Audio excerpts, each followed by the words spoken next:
में, अरे यार मेरा तो चश्मा ही टूट गया ठीक है। तो हमारा जो लास्ट क्लास में मटेरियल साइंस में बात कर रहे थे, जो लास्ट क्लास हुई थी है ना, वीडियो आपको मैंने दिखाई थी, ठीक है। अभी फिलहाल उसको अभी साइड कर दो, ठीक है।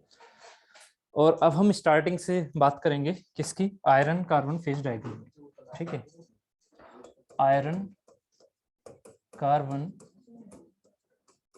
फेज डायग्राम कैसे होता है, क्या होता है, वो अभी से स्टार्टिंग से लेके चलेंगे, ठीक है।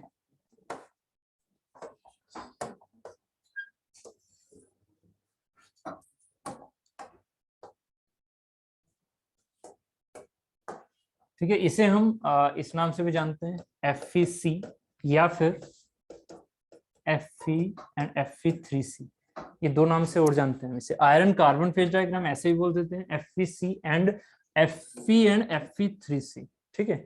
तो ये कॉन्सेप्ट मैंने थोड़ा थोड़ा आपको एब्रिविएट किया था, उसी के थ्रू हम लेके चलते हैं चीजों को। कि यहाँ पे सबसे पहले एक ये लाइन, ठीक है, ड्रॉ कर लेते हैं, थोड़ी सी और लेंदी कर, अरे यार ये तो इसके साथ चला गया, एक सेकेंड, यहाँ पर ऐसे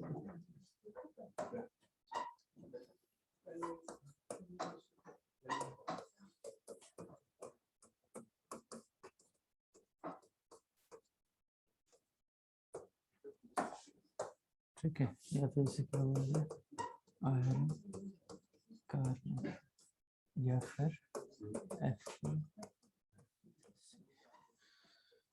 Fe, देखते हैं।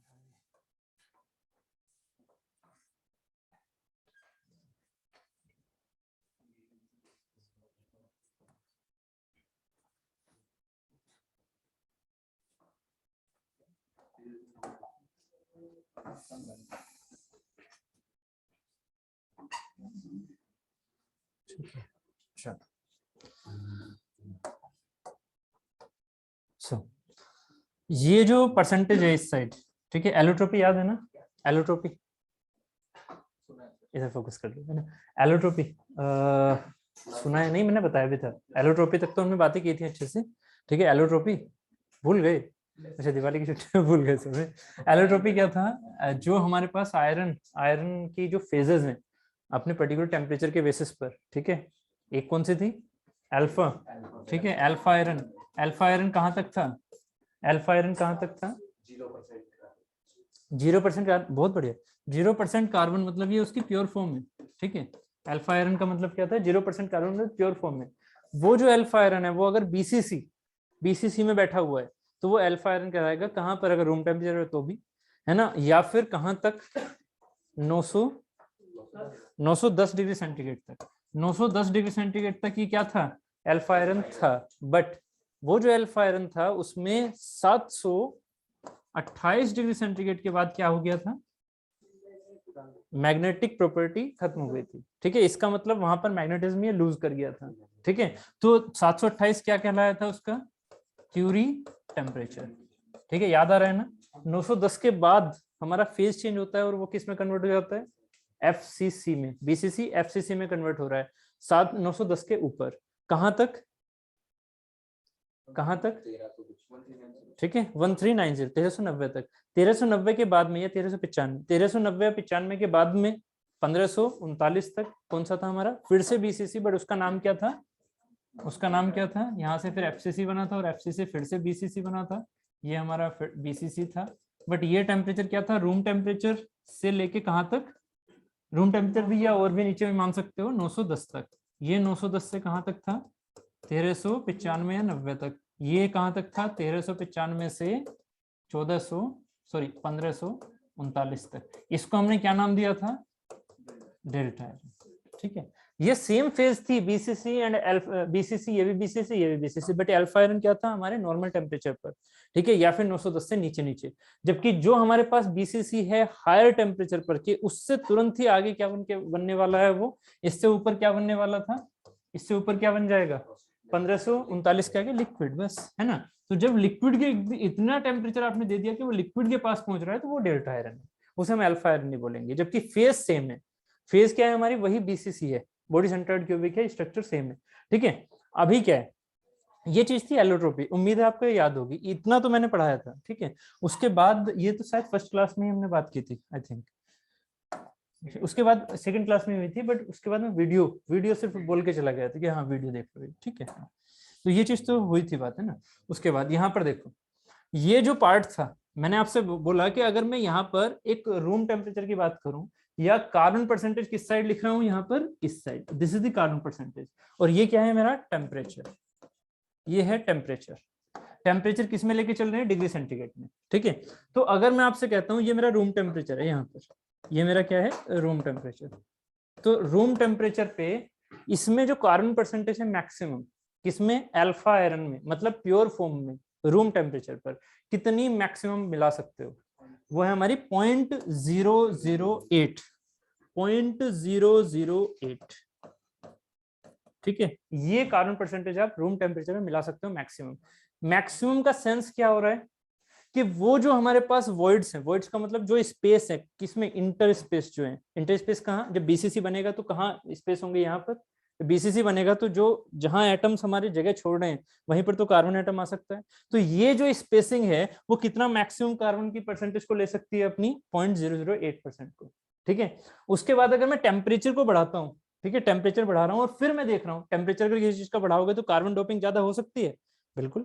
थोड़ा फील हो रहा है, टेम्परेचर बढ़ेगा तो कार्बन डोपिंग और ज्यादा हो सकती है क्योंकि स्पेस और बढ़ेगा, है ना। तो यही सेंस हमारा इसमें देखने को मिला, और हमने क्या देखा कि 723 डिग्री तक, 723 डिग्री सेंटीग्रेड तक इसमें क्या मिला मुझे, इस तरह का कार्बन डोपिंग का इंक्रीमेंट। 723 पर क्या देखा गया कि सबसे ज्यादा मैक्सिमम कार्बन परसेंटेज इसमें डोप हो रही है, वो कितनी परसेंटेज है, वो परसेंटेज है मेरी 0.025%, 0.025%। ये है मेरी 723 के बेसिस पर, किसमें अभी स्ट्रक्चर कैसा है, अभी स्ट्रक्चर है बीसीसी, बीसीसी के अंदर कार्बन डोप करा रहे हो टेम्परेचर बढ़ा के। अगर टेम्परेचर नहीं बढ़ाओगे कार्बन परसेंटेज कितनी रहेंगी, बस 0.008, इससे ज्यादा नहीं होगी, ठीक है। बात समझ में आ रही है फिलहाल के लिए, ठीक। उसके बाद 723 तक पहुंचे, अब सहज 723 के जब ऊपर पहुंचे तो हम क्या देखते हैं कि कार्बन परसेंटेज अब और ज्यादा नहीं आ पा रही, क्यों, क्योंकि इसकी टेंडेंसी हो चुकी है कि वो बीसी से एफसीसी की तरफ जा रहा है,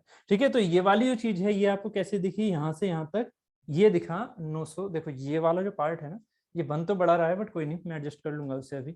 ये हो गया 910 डिग्री सेंटीग्रेड पर, ठीक है, इन्हें रफ कर लूंगा, ठीक है, और यहाँ पर इसे बड़ा कर लेंगे 910 डिग्री सेंटीग्रेड, ठीक। ये क्या है 910, अभी मैंने आपसे पूछा था अगर प्योर आयरन है मतलब कार्बन परसेंटेज 0, यहाँ पर कार्बन परसेंटेज क्या है 0, इस जगह बिल्कुल, ठीक है। तो ये लाइन क्या है, कार्बन परसेंटेज 0 की मतलब प्योर आयरन, ठीक है, प्योर आयरन। और अगर प्योर आयरन की बात करो 910 के बाद क्या है, ऑक्सीजन, मतलब ये आपका गामा आयरन शुरू हो जाएगा। गामा आयरन का मतलब क्या हुआ, गामा फेज मतलब एफसीसी, एफसीसी स्टार्ट हो गया ना, इसी को तो गामा आयरन बोला था, याद होगा, बीटा हम नहीं लिखते हैं कुछ भी, है ना, that is the gamma iron. तो 910 के ऊपर गामा आयरन है, ठीक है। बट हम क्या देखते हैं अभी कि 910 के ऊपर गामा आयरन तो है, चलो पहले इसी की कहानी खत्म कर लेते हैं, ठीक है। उसके बाद हम इसकी कार्बन परसेंटेज को बढ़ाते हुए आगे चलेंगे, ठीक है। तो फिलहाल मैं इसे रफ कर रहा हूँ, मैं सोच रहा हूँ एक ही फिगर में ना फाइनली ये बन के आ जाए अच्छे से, ठीक। तो इसको थोड़ा सा और बढ़ाओ, ऐसे इसको थोड़ा सा और बढ़ा के लेके चलो, ठीक है, ऐसे ये गया। अब देखो 910 के बाद हम क्या देखते हैं, हम पहुंच गए अब यहाँ पर, ये पॉइंट, ठीक है, दिस इज दी, ये जो पॉइंट है, ये जो रेंज है वो क्या है हमारी 1395-90, ठीक है। 1390 के बाद क्या देखा गया कि इसमें ये फेज चेंज हो गई, और फेज किस में चली गई है, डेल्टा में। तो डेल्टा में जा रही थी, बट डेल्टा में हमने क्या फील किया, ये देखो यहाँ पर ये 0.008 है ना, यहाँ पर ये 0.025 है, 0.025, मतलब इससे अगर मैं 0.1 लिखता हूं तो बड़ा होगा ना, तो इस लाइन से थोड़ा सा आगे लेके चलो, ठीक है। मैं पूरा ही इस चीज को यहाँ पर एकदम कोशिश करूंगा कि ये आपका स्केल पर बने, है ना, कोशिश ये रखें कि स्केल पर बने। तो पॉइंट ये चीज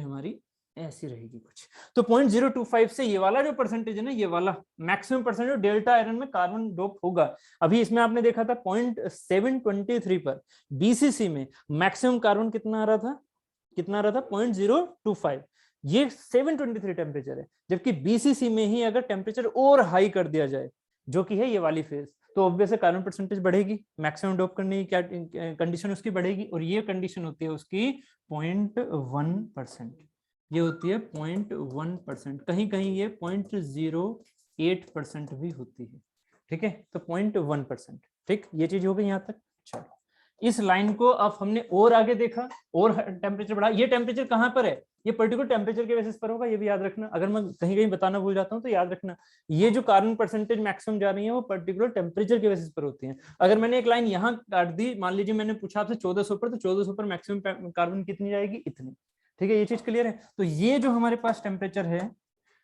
ये है अराउंड हमारे पास 1430 के आसपास, ठीक है, 1430 के आसपास। ये जो टेम्परेचर यहाँ पर जो है, ठीक है, जहां पर हमने और ऊपर की बात की, वो है मेरा 1539। ये कब है, जब कार्बन परसेंटेज हमारी 0 चल रही है। तो यहाँ 1390 से 1539 के बाद में ये क्या किस में कन्वर्ट हो गया, लिक्विड में। तो ये है मैक्सिमम टेम्परेचर। तो ऑब्वियस है कि यहां से यहां तक भी ये लाइन अप कैसे जाएगी, डिक्रीज होती है, ठीक है, बात क्लियर है। चलिए दिस इज 1495, ठीक है। चलो यहाँ पर 0.1% हो गया। अभी अब ध्यान देना, यहाँ पर ये चीज थोड़ी सी और ये चीज थोड़ा, इन दोनों में डिफरेंस क्रिएट करना, और एक जो यहाँ पर पॉइंट आएगा, ये 3-4 पॉइंट ही इंपॉर्टेंट है इसमें, ठीक है। अभी क्या हुआ कि एक लाइन 723 की यहाँ बना दो, इन चीजों को रफ करता हूँ क्योंकि ये चीजें पहले समझी हुई है, ठीक है, ये लास्ट क्लास में समझ लिया था ठीक से, इतने पार्ट को, ठीक। अभी यहाँ से देखो, ये वाला जो पॉइंट था 723 वाला, इसकी लाइन को आपने ऐसे ले गए, ये 723 वाली लाइन है, सीधी ले गए, ठीक है, 723 वाली लाइन है, सिंपली इसको सीधे ले गए। अभी क्या हुआ, जब आपने यहाँ पर देखा 910 पर, तो 910 से क्या देखते हो कि एक लाइन कुछ ऐसे जा रही है, ठीक है, ये है 0.1 से 0.55 यहाँ मान लो, और ये मान लो 0.83 यहाँ तक, इस लाइन को यहाँ तक लेके आओ, ठीक है, ये लेके आए हम यहाँ तक। ये क्या है, ये है कार्बन की कितनी परसेंटेज, कार्बन की परसेंटेज है 0.83%, इसमें कंफ्यूज मत होना, दिस इज द 0.08 और ये है 0.8, है ना, इसको कहीं कहीं 0.8 भी लिख दिया जाता है, ठीक है, 0.83 या 0.8, ठीक, ये पॉइंट मिला। इसके बाद क्या देखा, ये सब एक्सपेरिमेंटल है, जितनी मैं लाइन ड्रॉ कर रहा हूँ ना, सब एक्सपेरिमेंटल है, ठीक है। अभी ये एक लाइन मिली, ठीक है, इसके बाद क्या देखते हैं, यहां से इस लाइन को 1155 पर लेके जाओ, ऐसे करके, ठीक है, 1390 है ना, ये टेम्परेचर हो गया 1155 की रेंज का, ठीक है, 1150 या 1155 की रेंज का, ठीक है, इसकी टेम्परेचर की लाइन लिख देते हैं 1150, ठीक है, थोड़ा दिख रहा है 1390 से नीचे, ठीक। ये पॉइंट हुआ, इस पॉइंट को और आगे ऐसे ले जाओ, दिस इज द 1150, ठीक। चलो अभी क्या है, ये जो लाइन है ना, ये वाली, इस लाइन को आगे लेके गए ऐसे करके 0.1%, देखो कौन से वाले पर चल रहा है, 1495 पर, 1495 0.1% पर इतना है, और 0.55%, 0.55 कहाँ आएगा, अराउंड 0.025 यहाँ, तो 0.55 यहाँ पर, ये पॉइंट हो गया 0.55%। अभी टेंशन ना लो, अभी सारी चीजें समझ में आ जाएंगी, ठीक है। 0.55% ये हो गया। इस 0.55% पर हमने क्या देखा कि ये जो लाइन है, ये लाइन जा रही है ऐसे करके, ठीक है, ये जो लाइन थी ना 0.55 पर, वो ऊपर से आया और ऐसे मिल रहा है, ठीक है। यहाँ जो है, यहाँ ये है एक पॉइंट, इस पॉइंट को हमने बोला 0.18%, 0.1 से ऊपर होगा 0.18%। इस 0.18 को कहां से हमने देखा, हमने यहां से देखा, इस 0.18 को कहां से, इस लाइन से, ए एस दिख रहा है, 0.18 पर जाके ये लाइन टच हो गई यहाँ, थोड़ा ध्यान देना, है ना, 0.18 पर ये लाइन यहाँ से टच हो रही है। इस 0.18 के बाद ये जो लाइन जा रही है, वो लाइन जा रही है हमारी ऐसे, ठीक है, इस 0.18 के बाद, और जो ये वाली लाइन है, ठीक है, ये वाली लाइन, ये लाइन कैसे जा रही है, येलो वाली से दिखा देता हूँ, ऐसे येलो से, ये लाइन जा रही है ऐसे, ठीक है, 0.18, ये 0.55 वाली थी ना, इसी लाइन को आप और थोड़ा आगे बढ़ाए, यहाँ तक पहुंचाए। ये जो लिमिट है, इनकी लिमिट्स ध्यान देना, ये जो है, ये है आपकी 2.1%, ठीक है। और ये जो पॉइंट है ये है 4.3%। इस लाइन को और बढ़ाओ, इस लाइन को और बढ़ा दो ऐसे, ठीक है। ठीक, ये लाइन भी ऐसे ही डॉटेड दिखा दो। कहोगे क्या हो रहा है, बट टेंशन ना लो, अभी समझ में आ जाएगा सब। थोड़ा बहुत तो आइडिया लग रहा होगा, इसीलिए आपके सामने स्केल के फॉर्म में लेके चल रहा हूँ। नहीं लग रहा? चलो ठीक है, अभी सब कुछ समझ में आ जाएगा। गेट में ना इसके अंदर के क्वेश्चन आते हैं, ठीक है। ये ना ये बहुत डेडिकेट है, इसे समझना, ठीक है। बट कोशिश में पूरी करूंगा कि आपको ना ये इंटरनल समझ में आ जाए। थैंक यू, ठीक है।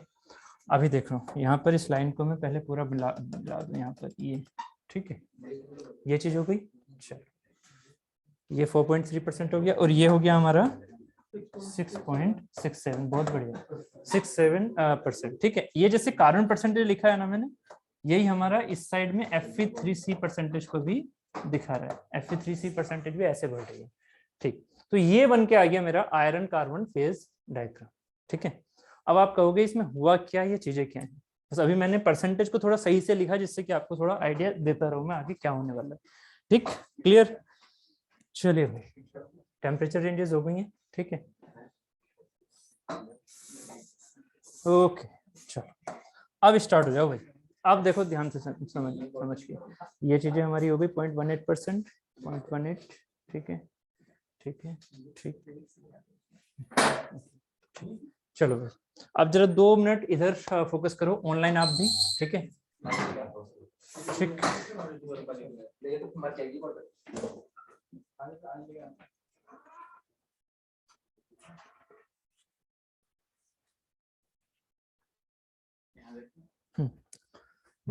ठीक ठीक, 768 ना, 768 ठाकुर साहब, सही। चलो बात करें स्टार्टअप। चलो ध्यान से समझना एकदम। सबसे पहले क्या है, सबसे पहले है लिक्विड। हम उल्टा चलेंगे, ठीक है। हम लिक्विड में बैठे हुए हैं, ऐसा थोड़ा फील करके चलना। थोड़ा इजी होता है समझना जब हम ऊपर से चलते हैं। अगर हम किसी को होट करेंगे या फिर उसको टेम्परेचर इंक्रीज करेंगे तो थोड़ा टफ हो जाएगा। आप इजी सेंस में लेके चलो। क्या, सबसे पहले हमारे पास है लिक्विड, ठीक है। अगर मैं यहाँ की बात करूंगा, इस वाले पॉइंट की, किस वाले पॉइंट की, ये जो है यहाँ पर, ये जो है, तो ये तो हमारा क्या है, कार्बन परसेंटेज 0 वाला।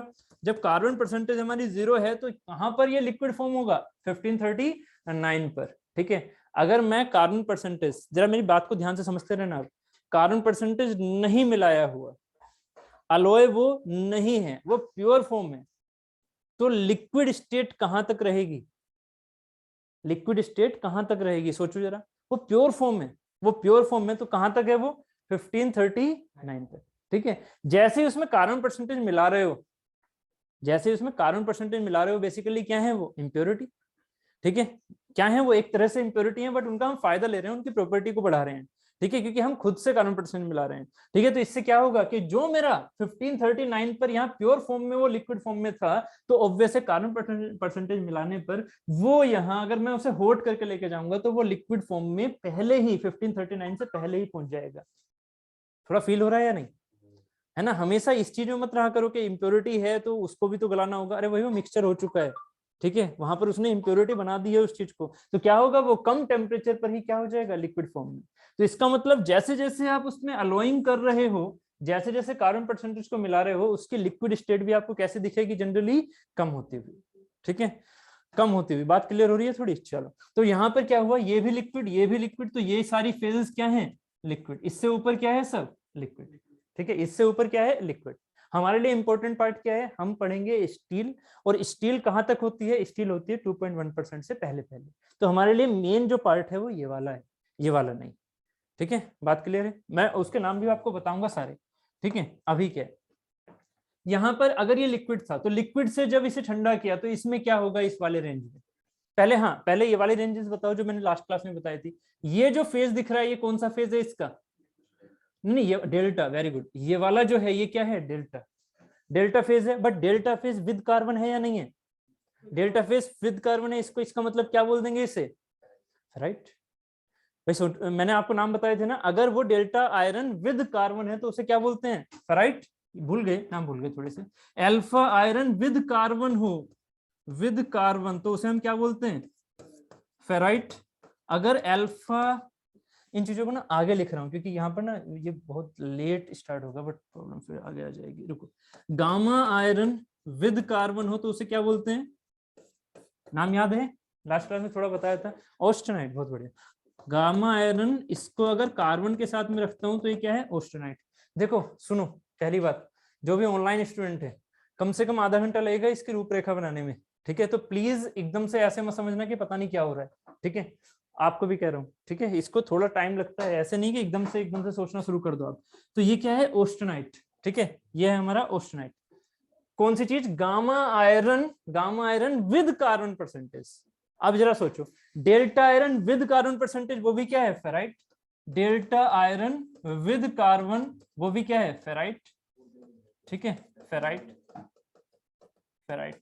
बट ये जो फेराइट्स हैं, ये जो अल्फा आयरन है, ये जो आपके पास गामा आयरन है, थोड़ा सुनो सुनो सुनो सुनो, अल्फा आयरन, गामा आयरन या डेल्टा आयरन, ये तीनों ही क्या है हमारे, pure form of the iron.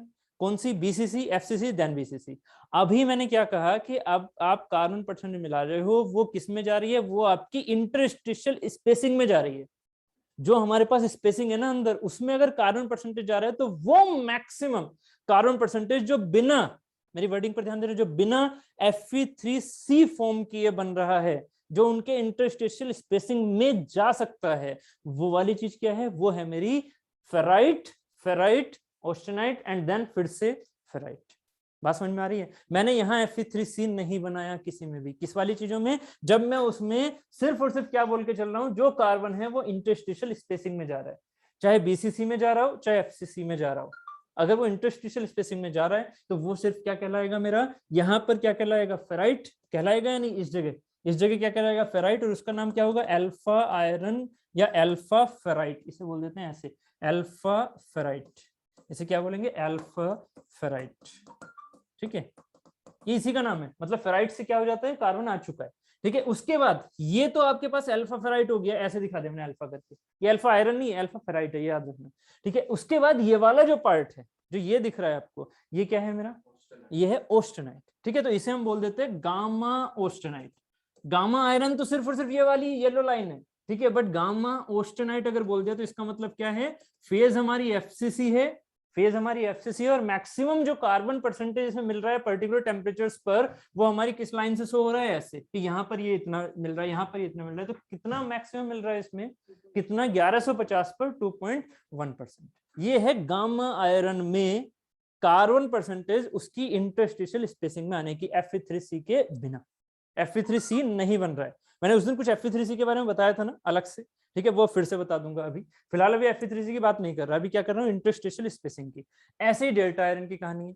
यहाँ जब हम 1390 से ऊपर गए तो आयरन को हमने देखा कि प्योर फॉर्म थी, बट उसमें जब कार्बन की डोपिंग की तो मैक्सिमम कार्बन की डोपिंग कितने टेम्परेचर पर हो रही है, 1495 पर।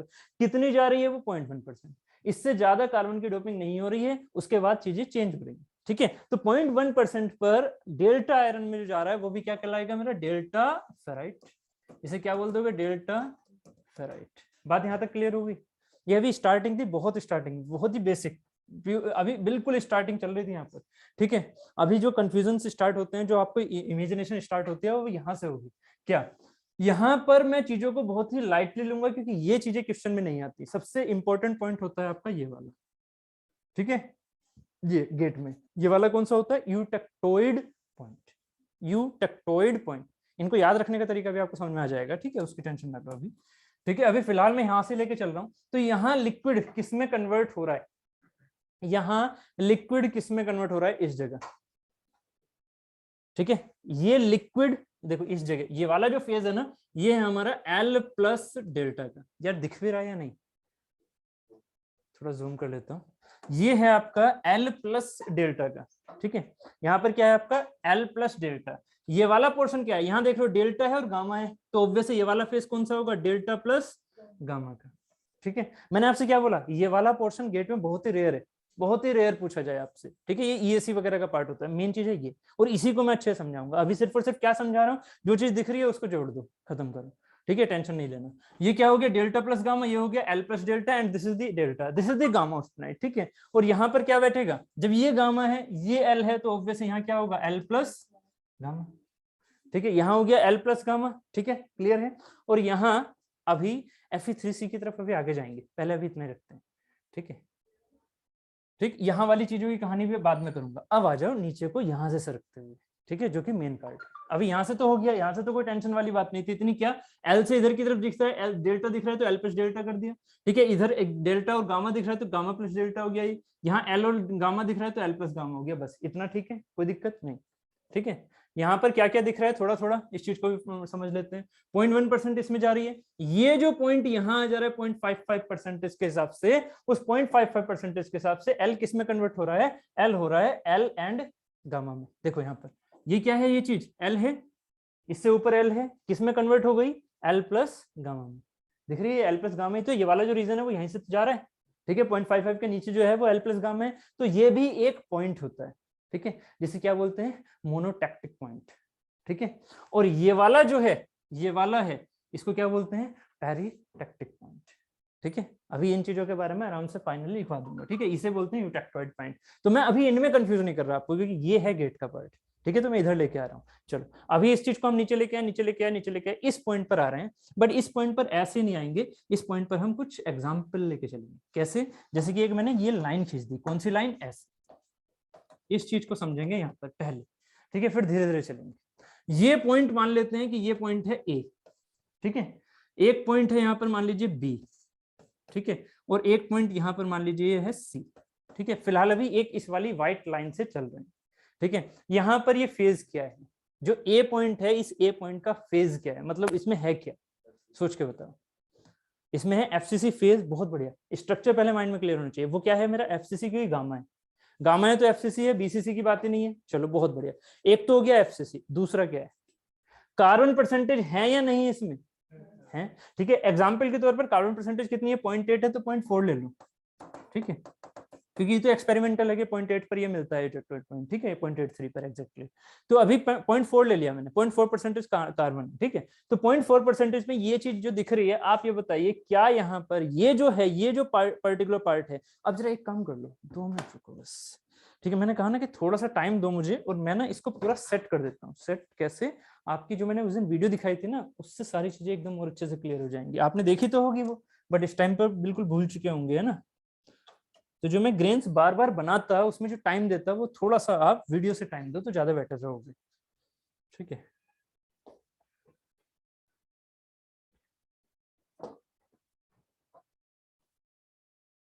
मैक्सिमम ना मुझे आधा घंटा देना। ठीक है, आधे घंटे के बाद ना आपको हर चीज क्लियर हो जाएगी कि ऑस्टेनाइट क्या है, फेराइट क्या है, और जी सीमेंटाइट क्या है, सब कुछ क्लियर हो जाएगा एकदम, है ना। ये चीज थी हमारी। ठीक है, ये हमने उस दिन देखा था। ठीक है, आपको मैंने बोल दिया था पूरा देख लेना, बट जो मुझे काम की चीजें मैं वो देखूंगा। ठीक है, ये चीज आपने ग्रेन स्ट्रक्चर वगैरह देख लिया था। ठीक है,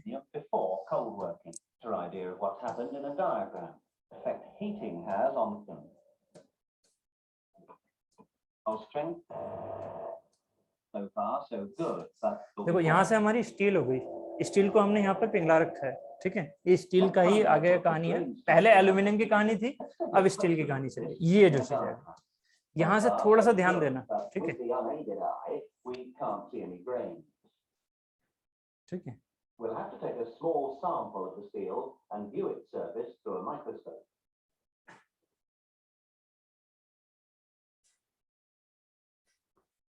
Here it is, magnified nearly 250 times.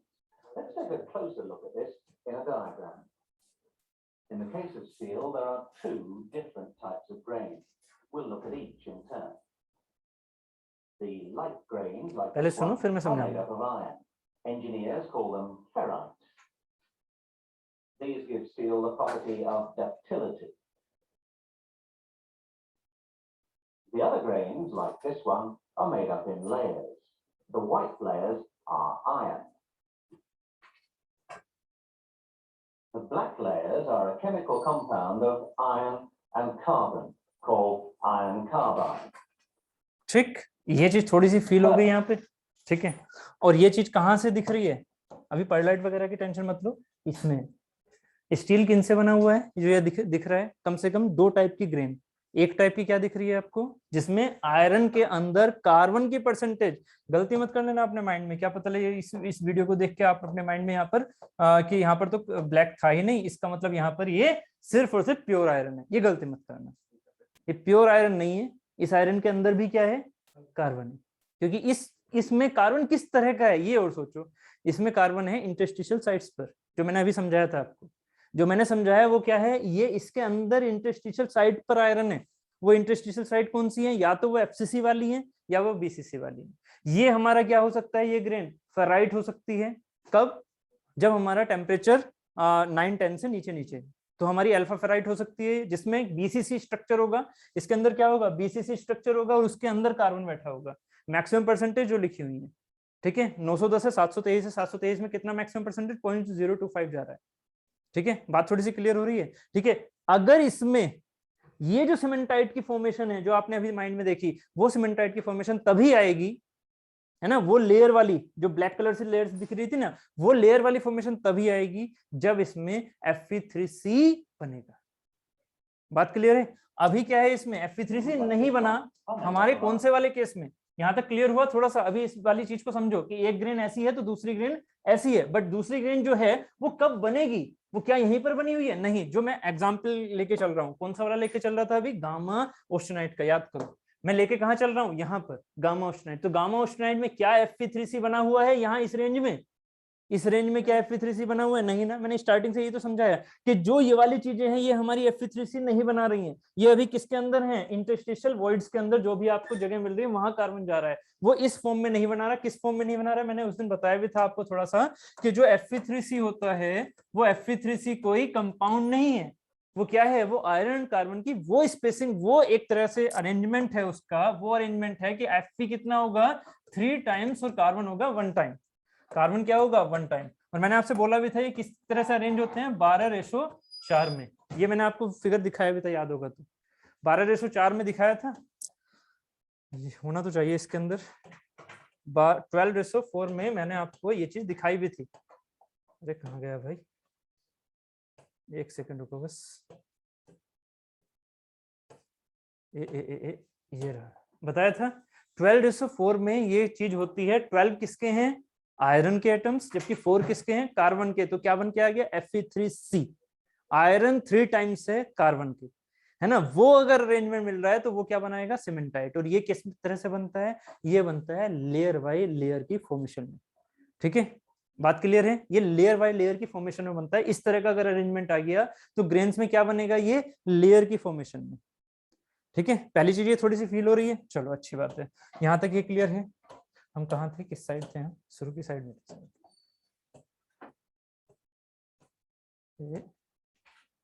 यहाँ पर है ना।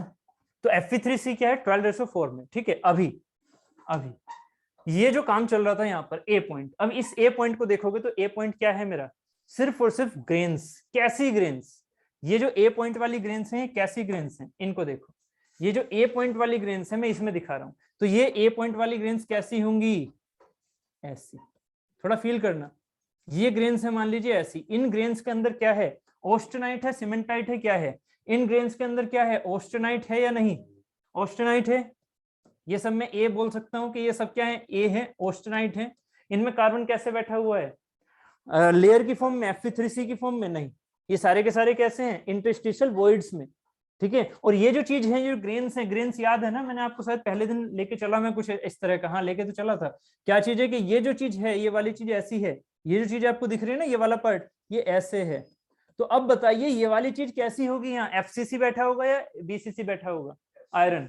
आयरन कैसा बैठा है, FCC।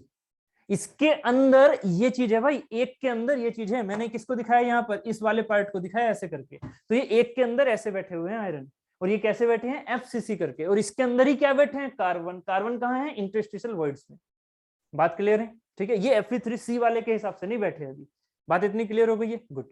यहाँ ए पॉइंट की स्ट्रक्चर समझ में आ गई। ए पॉइंट की स्ट्रक्चर ऐसी है, ऑस्टेनाइट ग्रेन्स, बिल्कुल सिमिलर ग्रेन्स, कोई अलग अलग नहीं है। वो जो मैंने आपको फिगर दिखाया वो ऑस्टेनाइट का नहीं है, वो इस वाली स्टेज का नहीं है। क्यों, क्योंकि उसमें क्या दिख रहा है आपको, सीमेंटाइट की, वो जो मैंने आपकी वीडियो में दिखाया था। ठीक है, तो अभी क्या करो, उससे आप ठंडा करो। और ये जो स्टेट होती है ना इस आयरन कार्बन डायग्राम की, ये कैसी होती है? Equilibrium state. याद रखना ये जो डायग्राम बनता है किसमें बनता है? इक्विलिब्रियम में। और आपको मुझे इक्विलिब्रियम की डेफिनेशन ज्यादा देने की जरूरत नहीं है, क्यों? क्योंकि आपने थर्मोडायनेमिक्स पढ़ा हुआ है। थर्मोडायनेमिक्स में क्या होता है? इक्विलिब्रियम का मतलब हमेशा स्टेट कैसे चले? स्टेबल, है ना, बिल्कुल भी चेंजेस ज्यादा ना हो। आपका टेम्परेचर चेंज क्या होना चाहिए? बहुत ही कम, जिससे कि छोटे से टेम्परेचर चेंज पर अपने आप को वो इजीली चेंज कर ले जैसा उसे जानना है। ऐसे नहीं कि तुरंत क्वेंचिंग कर दिया, क्वेंचिंग वाली चीज नहीं है। क्वेंचिंग वाली चीज किसमें आती है? ट्रिपल टी डायग्राम में। ठीक है, आयरन कार्बन डायग्राम क्या करता है? स्टेबल होता है, इक्विलिब्रियम में होता है। वो चीज क्या होती है? Triple T. तुरंत ठंडा करोगे किसमें जाएगा? क्वेंचिंग में। उसे बोलते हैं क्वेंचिंग करना, तुरंत ठंडा करना। आप तुरंत नहीं करते हो, थ्योरेटिकली आप कैसे करते हो? बहुत ही धीरे धीरे स्लो कूलिंग। तो स्लो कूलिंग कैसे? इक्विलिब्रियम में करते हुए। तो आप कहां पहुंचे? आप पहुंचे मान लीजिए इस पॉइंट पर, है ना। आप इस पॉइंट को सेम कार्बन परसेंटेज चेंज नहीं कर रहे हो, आप सेम कार्बन परसेंटेज पर आप उस पॉइंट को ठंडा करते जा रहे हो, उस पीस को क्या कर रहे हो? ठंडा करते जा रहे हो। तो आपने कैसे ठंडा किया? यहां तक पहुंचा दिया। अब आपने एक्सपेरिमेंटली देखा 0.4% कार्बन पर ये जो बी पॉइंट है इसमें क्या क्या हो रहा होगा, थोड़ा फील करना भी चीज को, इसमें क्या क्या हो रहा होगा। ये जो पर्टिकुलर पार्ट है, ठीक है, इसके अंदर जब ये चीज ठंडी हो रही होगी तो बीसी एफसीसी फेज, एफसीसी है ना इसके अंदर, एफसीसी फेज किसमें कन्वर्ट होना चाहेगी? अब यहाँ पर किसमें कन्वर्ट होना चाहेगी? याद करो 910 के नीचे नीचे कौन सा होता है? बीसीसी। मतलब ये एफसीसी किसमें कन्वर्ट होना चाह रही है? बीसीसी में। थोड़ा फील कर रहे हो इस चीज को? ठीक है, वो बीसीसी में कन्वर्ट होना चाह रही है। साथ ही क्या हो रहा है, थोड़ी चीज और यहाँ पर ध्यान देना, साथ ही क्या हो रहा है? जब वो बीसीसी में कन्वर्ट होना चाहेगी, एफसीसी बीसीसी में कन्वर्ट होना चाहेगी। हाँ बोलो बोलो। बस यही थोड़ा फील करना है। जो फेस सेंटर्ड क्यूबिक होता है उसमें जो स्पेसिंग होती है वो होती है बड़ी, और जो बीसीसी होता है उसमें जो स्पेसिंग होती है वो होती है छोटी। तो जब हमारा एफसीसी वो बीसीसी में कन्वर्ट होगा तो जो कार्बन के अंदर के पार्टिकल, मतलब जो इंटरस्टिशियल में कार्बन परसेंटेज घुसा हुआ था, वो कार्बन परसेंटेज कहाँ निकलेगा? बाहर की तरफ। ठीक है, ये जो चीज आप समझ रहे हो ना, आपके बीसीसी के अंदर भी इंटरस्टिशियल स्पेसिंग है और एफसीसी के अंदर भी इंटरस्टिशियल स्पेसिंग है। तो एफसीसी में चांसेस क्या है इंटरस्टिशियल स्पेसिंग में ज्यादा रहने के? ज्यादा, तभी तो कार्बन परसेंटेज ज्यादा यहाँ पर सिक्योर हो भी सकता था। जबकि जैसे ही वो बीसीसी कन्वर्ट होगा तो बीसीसी वाला इंटरस्टिशियल वॉइड्स के अंदर कार्बन परसेंटेज ज्यादा नहीं रख सकता, इसलिए वो क्या करेगा? वो निकालेगा। ठीक है, अब एक बात सोचो, कार्बन परसेंटेज यहाँ पर यूनिफॉर्मली है ना, हर जगह सेम ग्रेन्स था, ऑस्टेनाइट था, यूनिफॉर्म था हर जगह, कोई प्रॉब्लम नहीं थी, है ना। यूनिफॉर्मली ये 0.8% जो भी यहाँ पे 0.4% था वो हर एक जगह फैला हुआ था। मान लीजिए इसने थोड़ा सा ले लिया, इसने थोड़ा सा ले लिया, उस हिसाब से 0.4% आपका पूरा फैला हुआ था। बात क्लियर है? अगर मैंने अब इस चीज को ठंडा किया तो सबसे वीक जोन कौन से हैं? सबसे वीक जोन कौन से हैं? साइड में, ये तो एक तरह का आपका वो है जो हम बीच में से काट लेते हैं कि हाँ इतने की हम स्टडी करें। वीक जोन कौन से होते हैं? Grain boundaries. ठीक है, वीक जोन हमारे क्या हो गए? Grain boundaries. और अगर ग्रेन बाउंड्रीज वीक जोन हो गए तो सबसे पहले कार्बन कहां से डिफ्यूज होगा? ग्रेन बाउंड्रीज से। समझ रहे हो मेरी बात को? सबसे पहले कार्बन जो एफसीसी बीसीसी में कन्वर्ट हो रहा है तो सबसे पहले कार्बन कहां से डिफ्यूज होगा? कहां से निकालोगे ग्रेन कार्बन को? जो एक्स्ट्रा कार्बन आपके पास आ रखा है उसे कहां से निकालोगे? क्योंकि अभी सब बीसीसी में कन्वर्ट हो रहे हैं।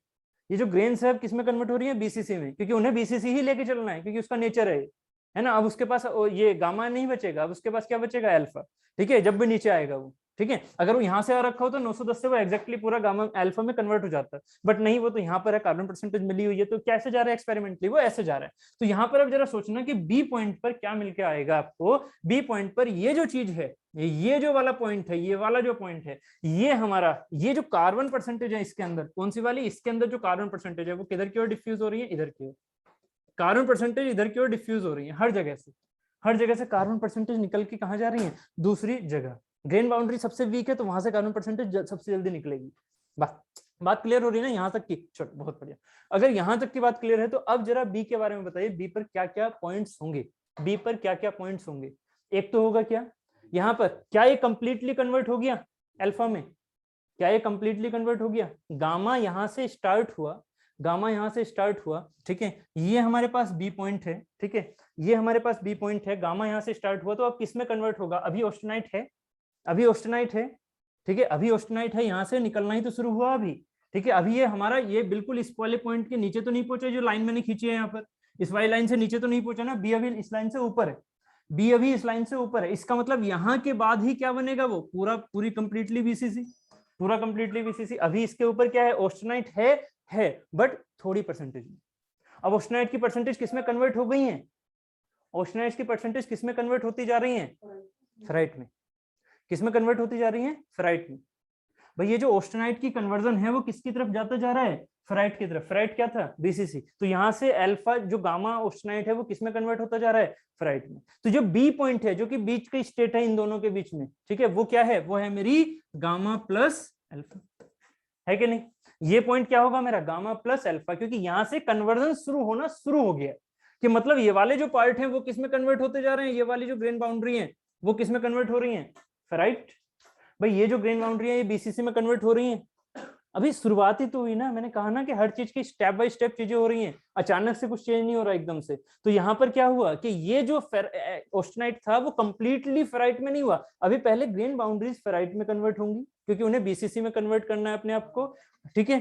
बीच में ऑस्टेनाइट बचा है तो ऑस्टेनाइट भी होगा, ठीक है, बट फेराइट भी आ चुका है, तो ऑस्टेनाइट प्लस फेराइट हो गया, ठीक है, यहाँ तक क्लियर हो गया। अब क्योंकि आप टेम्परेचर फिर से कम करते जा रहे हो तो ऑस्टेनाइट पूरे का पूरा आप कन्वर्ट होना चाहिए या नहीं? बिल्कुल। बात समझ रहे हो कि आप टेम्परेचर अभी भी कम करते जा रहे हो और कहाँ पहुंचा रहे हो? इस सी पॉइंट पर पहुंचा रहे हो, इस सी पर पॉइंट पर पहुंचा रहे हो। तो अभी और क्या होगा? अभी और क्या होगा? कार्बन परसेंटेज जो इधर की तरफ से इधर की तरफ निकल रही है, तो बीसीसी जो यहाँ पर आ रहा है वो जो हमारे पास नीचे की तरफ जाएगा वो किस किस में कन्वर्ट होता जा रहा है? वो किस किस में कन्वर्ट होता जा रहा है? आप सोचो जरा। जो गामा मतलब ऑस्टेनाइट था वो ऑस्टेनाइट किस में कन्वर्ट होता जा रहा है? सीधा बीसीसी में। मुझे जो एफसीसी है वो बीसीसी में कन्वर्ट होता जा रहा है। जैसे वो बीसीसी में कन्वर्ट होता जा रहा है तो अब यहाँ पर क्या है? एक तो है अल्फा जिसे आप फेराइट बोल रहे हो, ठीक है, बट जो इन्होंने कार्बन परसेंटेज निकाल दिया अपने, क्योंकि बीसीसी में कार्बन परसेंटेज ज्यादा नहीं रह सकते, 0.4% पर, जरा फील करो, 0.4% पर इस अल्फा सॉरी इस ए पॉइंट के कोरस्पॉन्डिंग जो कार्बन परसेंटेज थे वो पूरे के पूरे इंटरस्टिशियल साइट में थे, उन्हें कोई प्रॉब्लम नहीं थी, उन्होंने किसी ने Fe3C नहीं बना रखा था। बट जब उसमें आपने क्या किया, स्पेस जो बीच का था जहां पर वो बैठे हुए थे उनका स्पेस ही कम कर दिया, आपने उसे बीसीसी अरेंजमेंट दे दिया, तो अब उनकी इंटरस्टिशियल स्पेसिंग पर बैठने की चांसेस क्या हैं? खत्म हो गए। जबकि कार्बन की परसेंटेज कितनी है उस मटेरियल के अंदर? 0.4 ही। नहीं समझ में आ रहा? नहीं समझ में आया? नहीं समझ में आया रे, नहीं समझ में आया। देखो ये बॉडी है, इस बॉडी में आपने 0.4% कार्बन मिला दिया इस बॉडी में। ये अगर एफसीसी है, एफसीसी, तो इसमें जो इंटरस्पेशियल साइट्स हैं जहां पर कार्बन परसेंटेज जा सकता है वो ज्यादा हैं एज कंपेयर टू अगर यहीं पर सारे आयरन को मैं किसकी तरह अरेंज कर दूं? बीसीसी की तरह अरेंज कर दूं, तो इसमें क्या होगी? लेस होगी इंटरस्टिशियल साइट्स। आपको 0.4% के कार्बन को कम नहीं कर देना, 0.4% आपने डोप कर दिया तो 0.4% है इसमें, वो कार्बन परसेंटेज आपकी बाहर नहीं निकल रही, वो इसमें डोप कर दिया। अब एक बात बताइए, जब मैं टेम्परेचर कर रहा था इतना 910 से ऊपर, तो ये एफसीसी के कहां पर पॉइंट पर थे? इंटरस्टिशियल स्पेसिंग पर। इन्होंने एफसीसी में Fe3C नहीं बना रखा था, समझो इस चीज को। ये उन इंटरस्टिशियल स्पेसिंग पर थे जो एफसीसी के अंदर मिल रहे थे। बात क्लियर है? कार्बन के 0.4% कार्बन, ठीक है।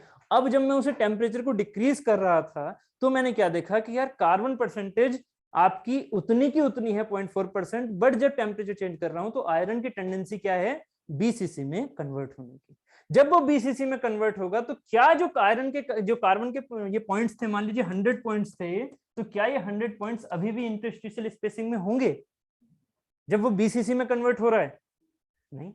थोड़ा फील करो ना इस चीज को। जब वो बीसीसी में कन्वर्ट हो रहा है तो वो आयरन के स्पेसिंग जो इंटरस्टिशियल स्पेसिंग आ रही है उसमें वो सारे के सारे 100 के 100 पॉइंट्स तो नहीं मिलेंगे ना अब आपको, अब कम मिलेंगे। मान लीजिए आपको कितने मिल गए? 80 मिल गए, तो 80 कार्बन के एटम्स तो चलो बैठ गए, 20 कहाँ जाएंगे? बाहर तो निकलना नहीं है, समझ रहे हो? बाहर तो निकलना नहीं, ऐसे थोड़ी टेम्परेचर कम हुआ तो कार्बन बाहर निकल के आ गया ना, बाहर निकलना नहीं है। तो फिर वो कौन से अरेंजमेंट में जाते हैं? वो जाते हैं Fe3C के अरेंजमेंट में, समझ रहे हो? वो जाते हैं Fe3C के अरेंजमेंट में, कि उन्हें बाहर नहीं निकलना। वो क्या करेंगे? वो अरेंजमेंट ऐसा करेंगे कि अपने आप को वो Fe3C में कन्वर्ट करते हैं।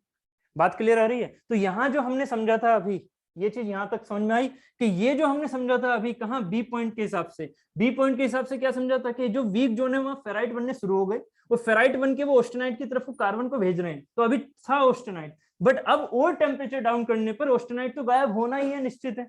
एफसीसी बीसीसी में कन्वर्ट सारे का सारा होगा, निश्चित है। तो अब जैसे ही एफसीसी बीसीसी में कन्वर्ट होगा तो यहां पर भी कार्बन को अब ज्यादा अपने अंदर रखने की टेंडेंसी क्या हो गई, खत्म। समझ रहे हो मेरी बात को? यहाँ जो ऑस्टेनाइट थे वो अपने अंदर कार्बन को ज्यादा एब्जॉर्ब नहीं कर सकते अब, क्योंकि उनकी टेंडेंसी तो खत्म हो गई, वो बीसीसी में कन्वर्ट हो रहे हैं। तो अब जो कार्बन की एक्स्ट्रा परसेंटेज है बीसीसी के अलावा, बीसीसी में जो बढ़ गई वो तो ठीक, बट बीसीसी की जो अलावा है वो जो आपकी कार्बन की परसेंटेज है वो किस में कन्वर्ट होगी, वो होगी यहाँ Fe3C बनाने में। तो वो क्या बनाएगी, वो बनाएगी यहाँ पर layer by layer formation of the Fe3C। तो इसका मतलब क्या होगा, कुछ तो बनेंगे कैसे, फेराइट, कुछ लेयर्स कैसी बनेंगी, फेराइट्स, एंड कुछ लेयर कैसी होंगी यहाँ पर Fe3C की। तो कुछ लेयर्स कैसी बनेंगी यहाँ पर ऐसी। ये क्या है, Fe3C है। देखो यहाँ पर समझो इस चीज को, ये जो मैं गैप दिखा रहा हूँ ना, गैप, इस गैप को चाहे तो फिल कर लो इससे। ये क्या है मेरा, ये है मेरा येलो कलर का फेराइट, समझ रहे, ये है फेराइट। इस फेराइट के अंदर भी क्या है, कंफ्यूज नहीं होना है, इस फेराइट के अंदर भी क्या है, बीसीसी अरेंजमेंट विद कार्बन। थोड़ा इस चीज को सोचो, मैंने अभी समझाया था आपको, जो फेराइट है, चाहे वो ऑस्टेनाइट है, चाहे वो ऊपर वाला फेराइट है, सब में क्या है, कार्बन की परसेंटेज। इसका मतलब इनके अंदर क्या है, येलो वाले पार्ट के अंदर ये फेराइट है, और इसके अंदर भी अरेंजमेंट में इंटरस्टिशियल साइट पर है ना कार्बन। जबकि जो येलो वाली लाइन बनाई है वो क्या है, वो है मेरी Fe3C की। समझ में आया कुछ या नहीं मैं क्या कह रहा हूं, ये है मेरी Fe3C की, जबकि ये येलो वाली है फेराइट की। बात क्लियर है? अभी मैंने ये वाला जो साइट लिया, इस साइट में क्या है, मैं ए की कहानी कर रहा हूँ, सॉरी सी की कहानी कर रहा हूँ, सी की। तो सी में क्या देखा मैंने कि यहाँ पर चलो Fe3C आ गया और फेराइट आ गया। इस लेयर में क्या है, इस लेयर में आपका फेराइट है, सारी में क्या है ये फेराइट, ठीक है। यहाँ पर क्या रह गया, फिर से अगली वाली लेयर देखी तो मैंने क्या देखा, यहाँ पर फिर से ये सीमेंटाइट आ गया, इसे सीमेंटाइट बोल देते हैं, Fe3C मतलब आयरन कार्बाइड, ठीक है। और इसके अंदर फिर से और क्या है, फेराइट।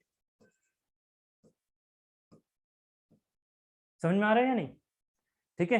क्यों क्यों क्यों क्यों ऐसा क्यों हो रहा है, ऐसा क्यों हो रहा है बताओ, ऐसा क्यों हो रहा है, क्योंकि एफसीसी बीसीसी में कन्वर्ट हो रहा है। बीसीसी में जब कन्वर्ट हो रहा है तो कार्बन के पास जगह नहीं बच रही है, उसे क्या करना पड़ रहा है, उसे Fe3C में कन्वर्ट होना पड़ रहा है, क्योंकि उसकी परसेंटेज बाहर नहीं निकल रही, वो परसेंटेज वहीं पर रीअरेंज हो रही है ना। तो उसे क्या बनाना पड़ रहा है, Fe3C, ठीक है। बात क्लियर है? अब अगर उसने Fe3C बनाया तो यहाँ पर और बाकी चीजों में यहाँ पर ये क्या बन गया, ये फिर से फेराइट हो गया, मान लीजिए ये भी फेराइट हो गया, मान लीजिए ये भी फेराइट हो गया। तो ये वाला जो पार्ट है, ये 2-3 जगह हमने क्या कर दिया ऐसे, ये क्या हो गया यहाँ सीमेंटाइट मतलब Fe3C, यहाँ पर भी क्या हो गया Fe3C।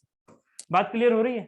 तो जो आपने वहां फिगर देखा था उसमें जो ब्लैक कलर की चीजें देख रहे थे वो क्या थे, हमारे सीमेंटाइट वाली लेयर, कि सीमेंटाइट देन फेराइट, जो व्हाइट है वो फेराइट, फिर सीमेंटाइट, फिर फेराइट, फिर सीमेंटाइट, ठीक है।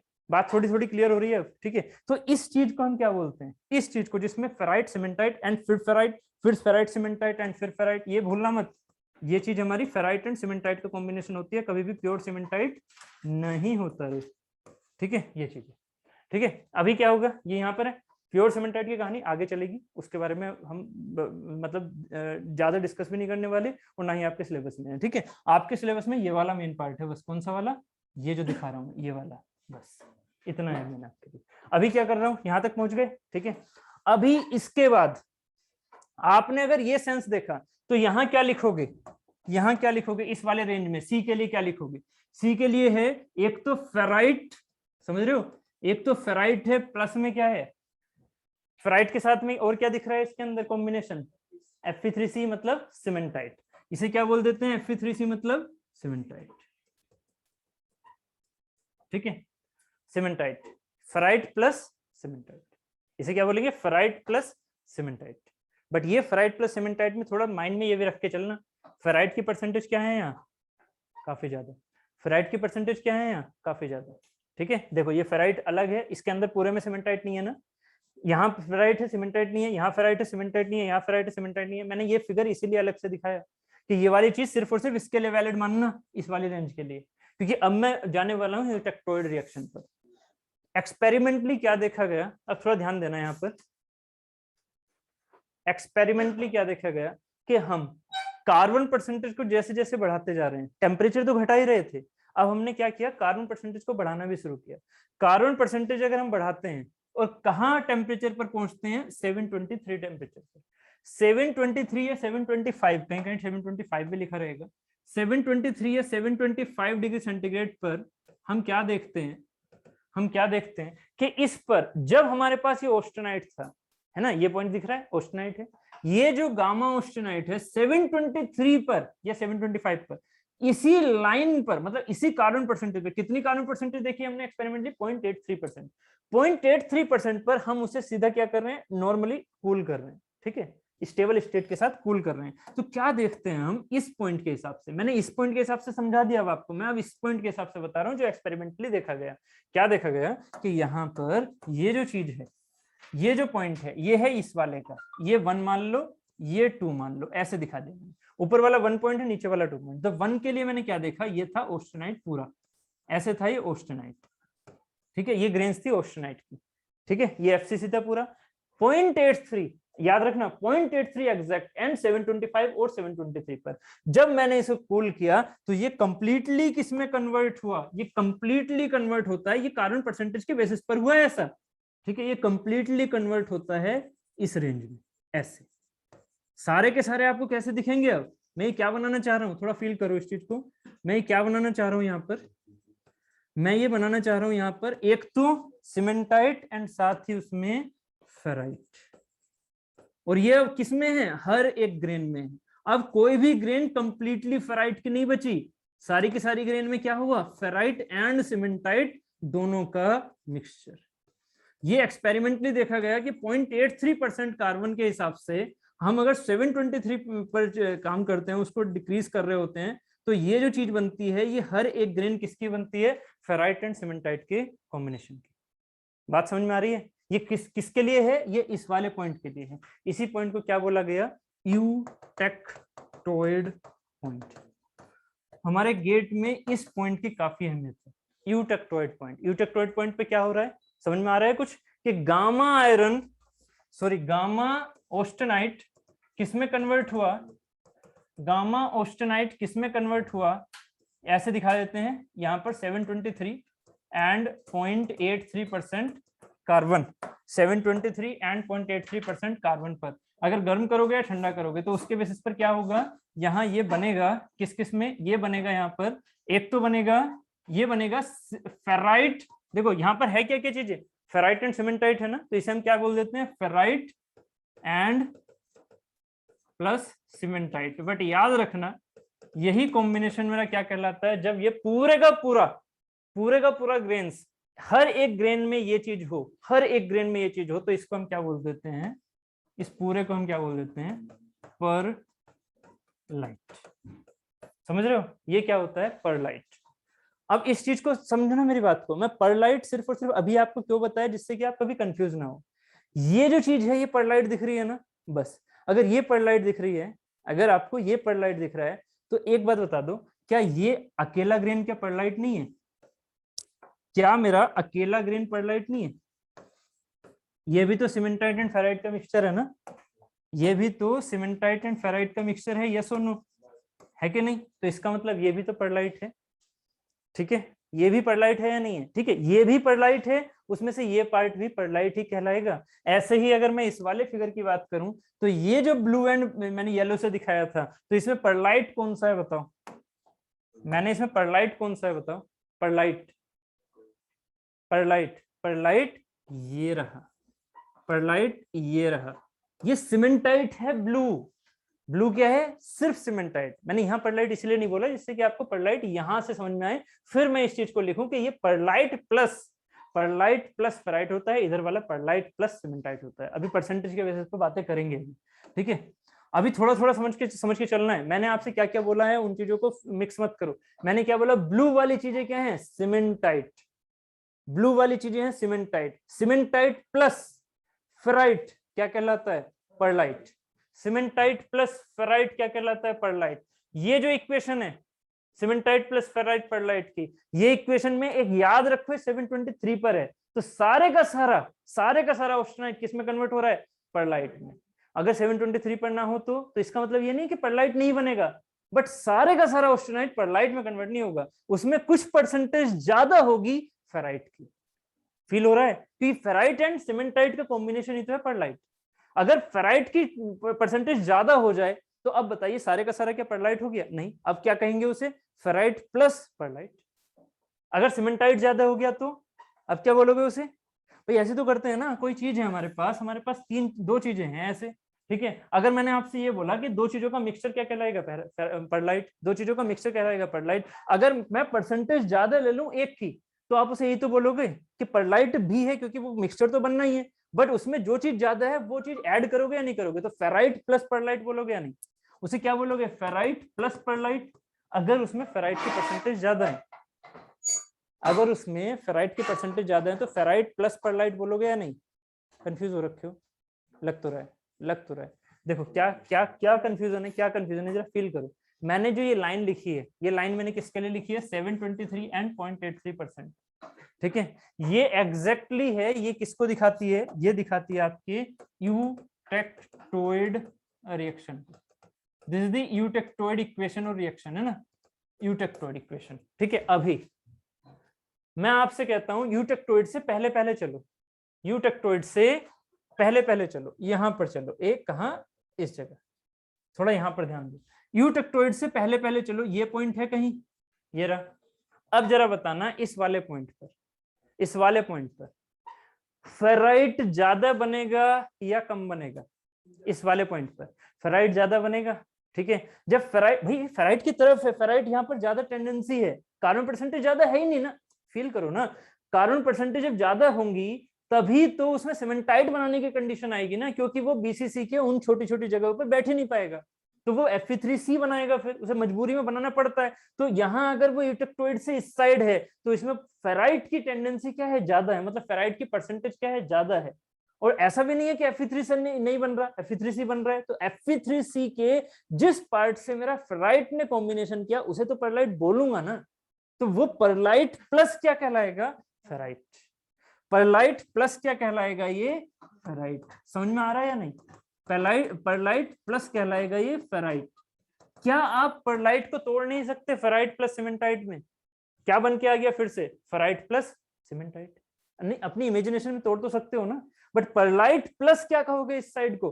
फेराइट, क्योंकि इसमें फेराइट ज्यादा है, सीमेंटाइट कम है। जबकि अगर ऑस्टेनाइट से, सॉरी यूटेक्टोइड से अब आगे पहुंच जाओ, कार्बन परसेंटेज बढ़ा रहे हो रे, कार्बन परसेंटेज बढ़ाओगे तो अब क्या हो रहा है? चांसेस सीमेंटाइट के ज्यादा बनने के।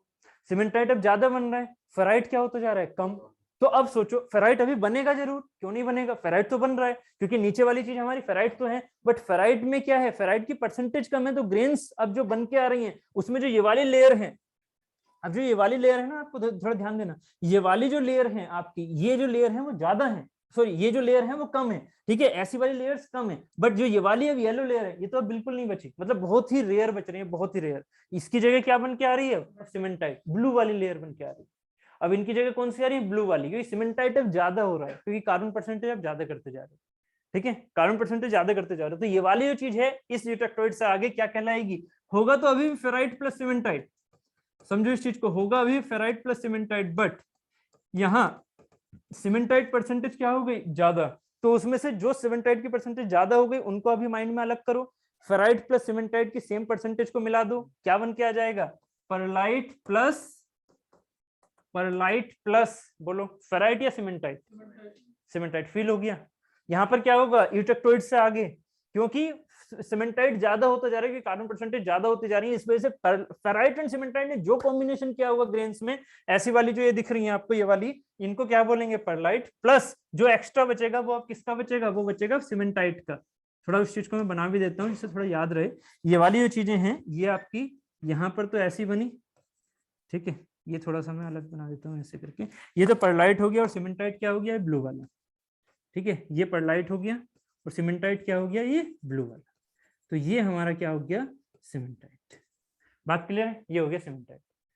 बात समझ में आ रही है थोड़ी सी? तो परलाइट प्लस क्या बोलोगे इसे? सीमेंटाइट। परलाइट प्लस क्या बोलोगे? सीमेंटाइट। बात समझ में आ गई यहाँ तक? ठीक है, ये कहानी होती है कहां तक की? 2.1% से नीचे नीचे, ये कहानी है 2.1% से नीचे नीचे की। अभी इसी को ओके सत्यम जी, ओके ठीक है। तो यहाँ पर देखो, ठीक, एक्चुअली इन चीजों में तो थोड़ा थोड़ा दिख रहा होगा, है ना, ठीक। तो यहाँ पर ये जो है 2.1% से नीचे नीचे, 2.1% से नीचे नीचे, ये कहलाता है स्टील का पार्ट। ये क्या है? स्टील। इस स्टील में हमारी जो ये क्या कहते हैं 0.83% से जो नीचे वाली होती है, इसको बोलते हैं हम, यहां से 0.83% से नीचे वाली, यूटेक्टोइड रिएक्शन से नीचे वाली, इसको बोलते हैं हाइपो यूटेक्टोइड। बहुत बढ़िया, यूटेक्टोइड स्टील। इसे क्या बोलते हैं? Hypo eutectoid steel. क्लियर? और इससे जो आगे होती है 0.83 से आगे, इस लाइन से 0.83 से आगे कहां तक? 2.1 तक। ये जो मैं व्हाइट से दिखा रहा हूं, यहां से यहां तक 2.1 तक, इसको कहते हैं हाइपर, इसको क्या बोलते हैं? हाइपर यूटेक्टोइड, क्योंकि ये यूटेक्टोइड के हिसाब से यूटेक्टोइड स्टील, इसे बोलते हैं हाइपर यूटेक्टोइड स्टील। तो वो कितने परसेंटेज से ऊपर हुई? 0.83% से ऊपर। बात यहां तक थोड़ी थोड़ी क्लियर हो गई, समझ में आ गया? ठीक है, चलो तो फिर रीस्टार्ट करते हैं इस चीज को जल्दी से।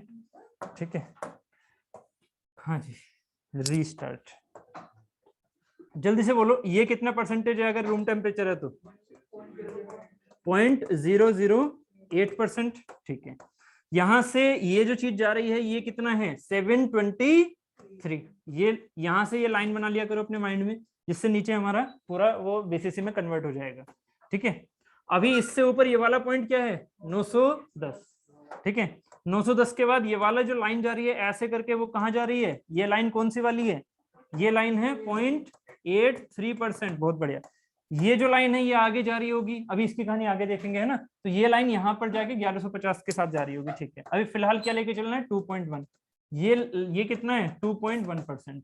ठीक है, अब ये है हमारे पास क्या? ऑस्टेनाइट, अभी पढ़ा था, और गामा आयरन। तो गामा आयरन इस वाले पॉइंट पर क्या होगा मेरा? इस वाले पॉइंट से अगर उसे ठंडा कर रहा हूं मैं, तो यहाँ पर क्या बन के आएगा?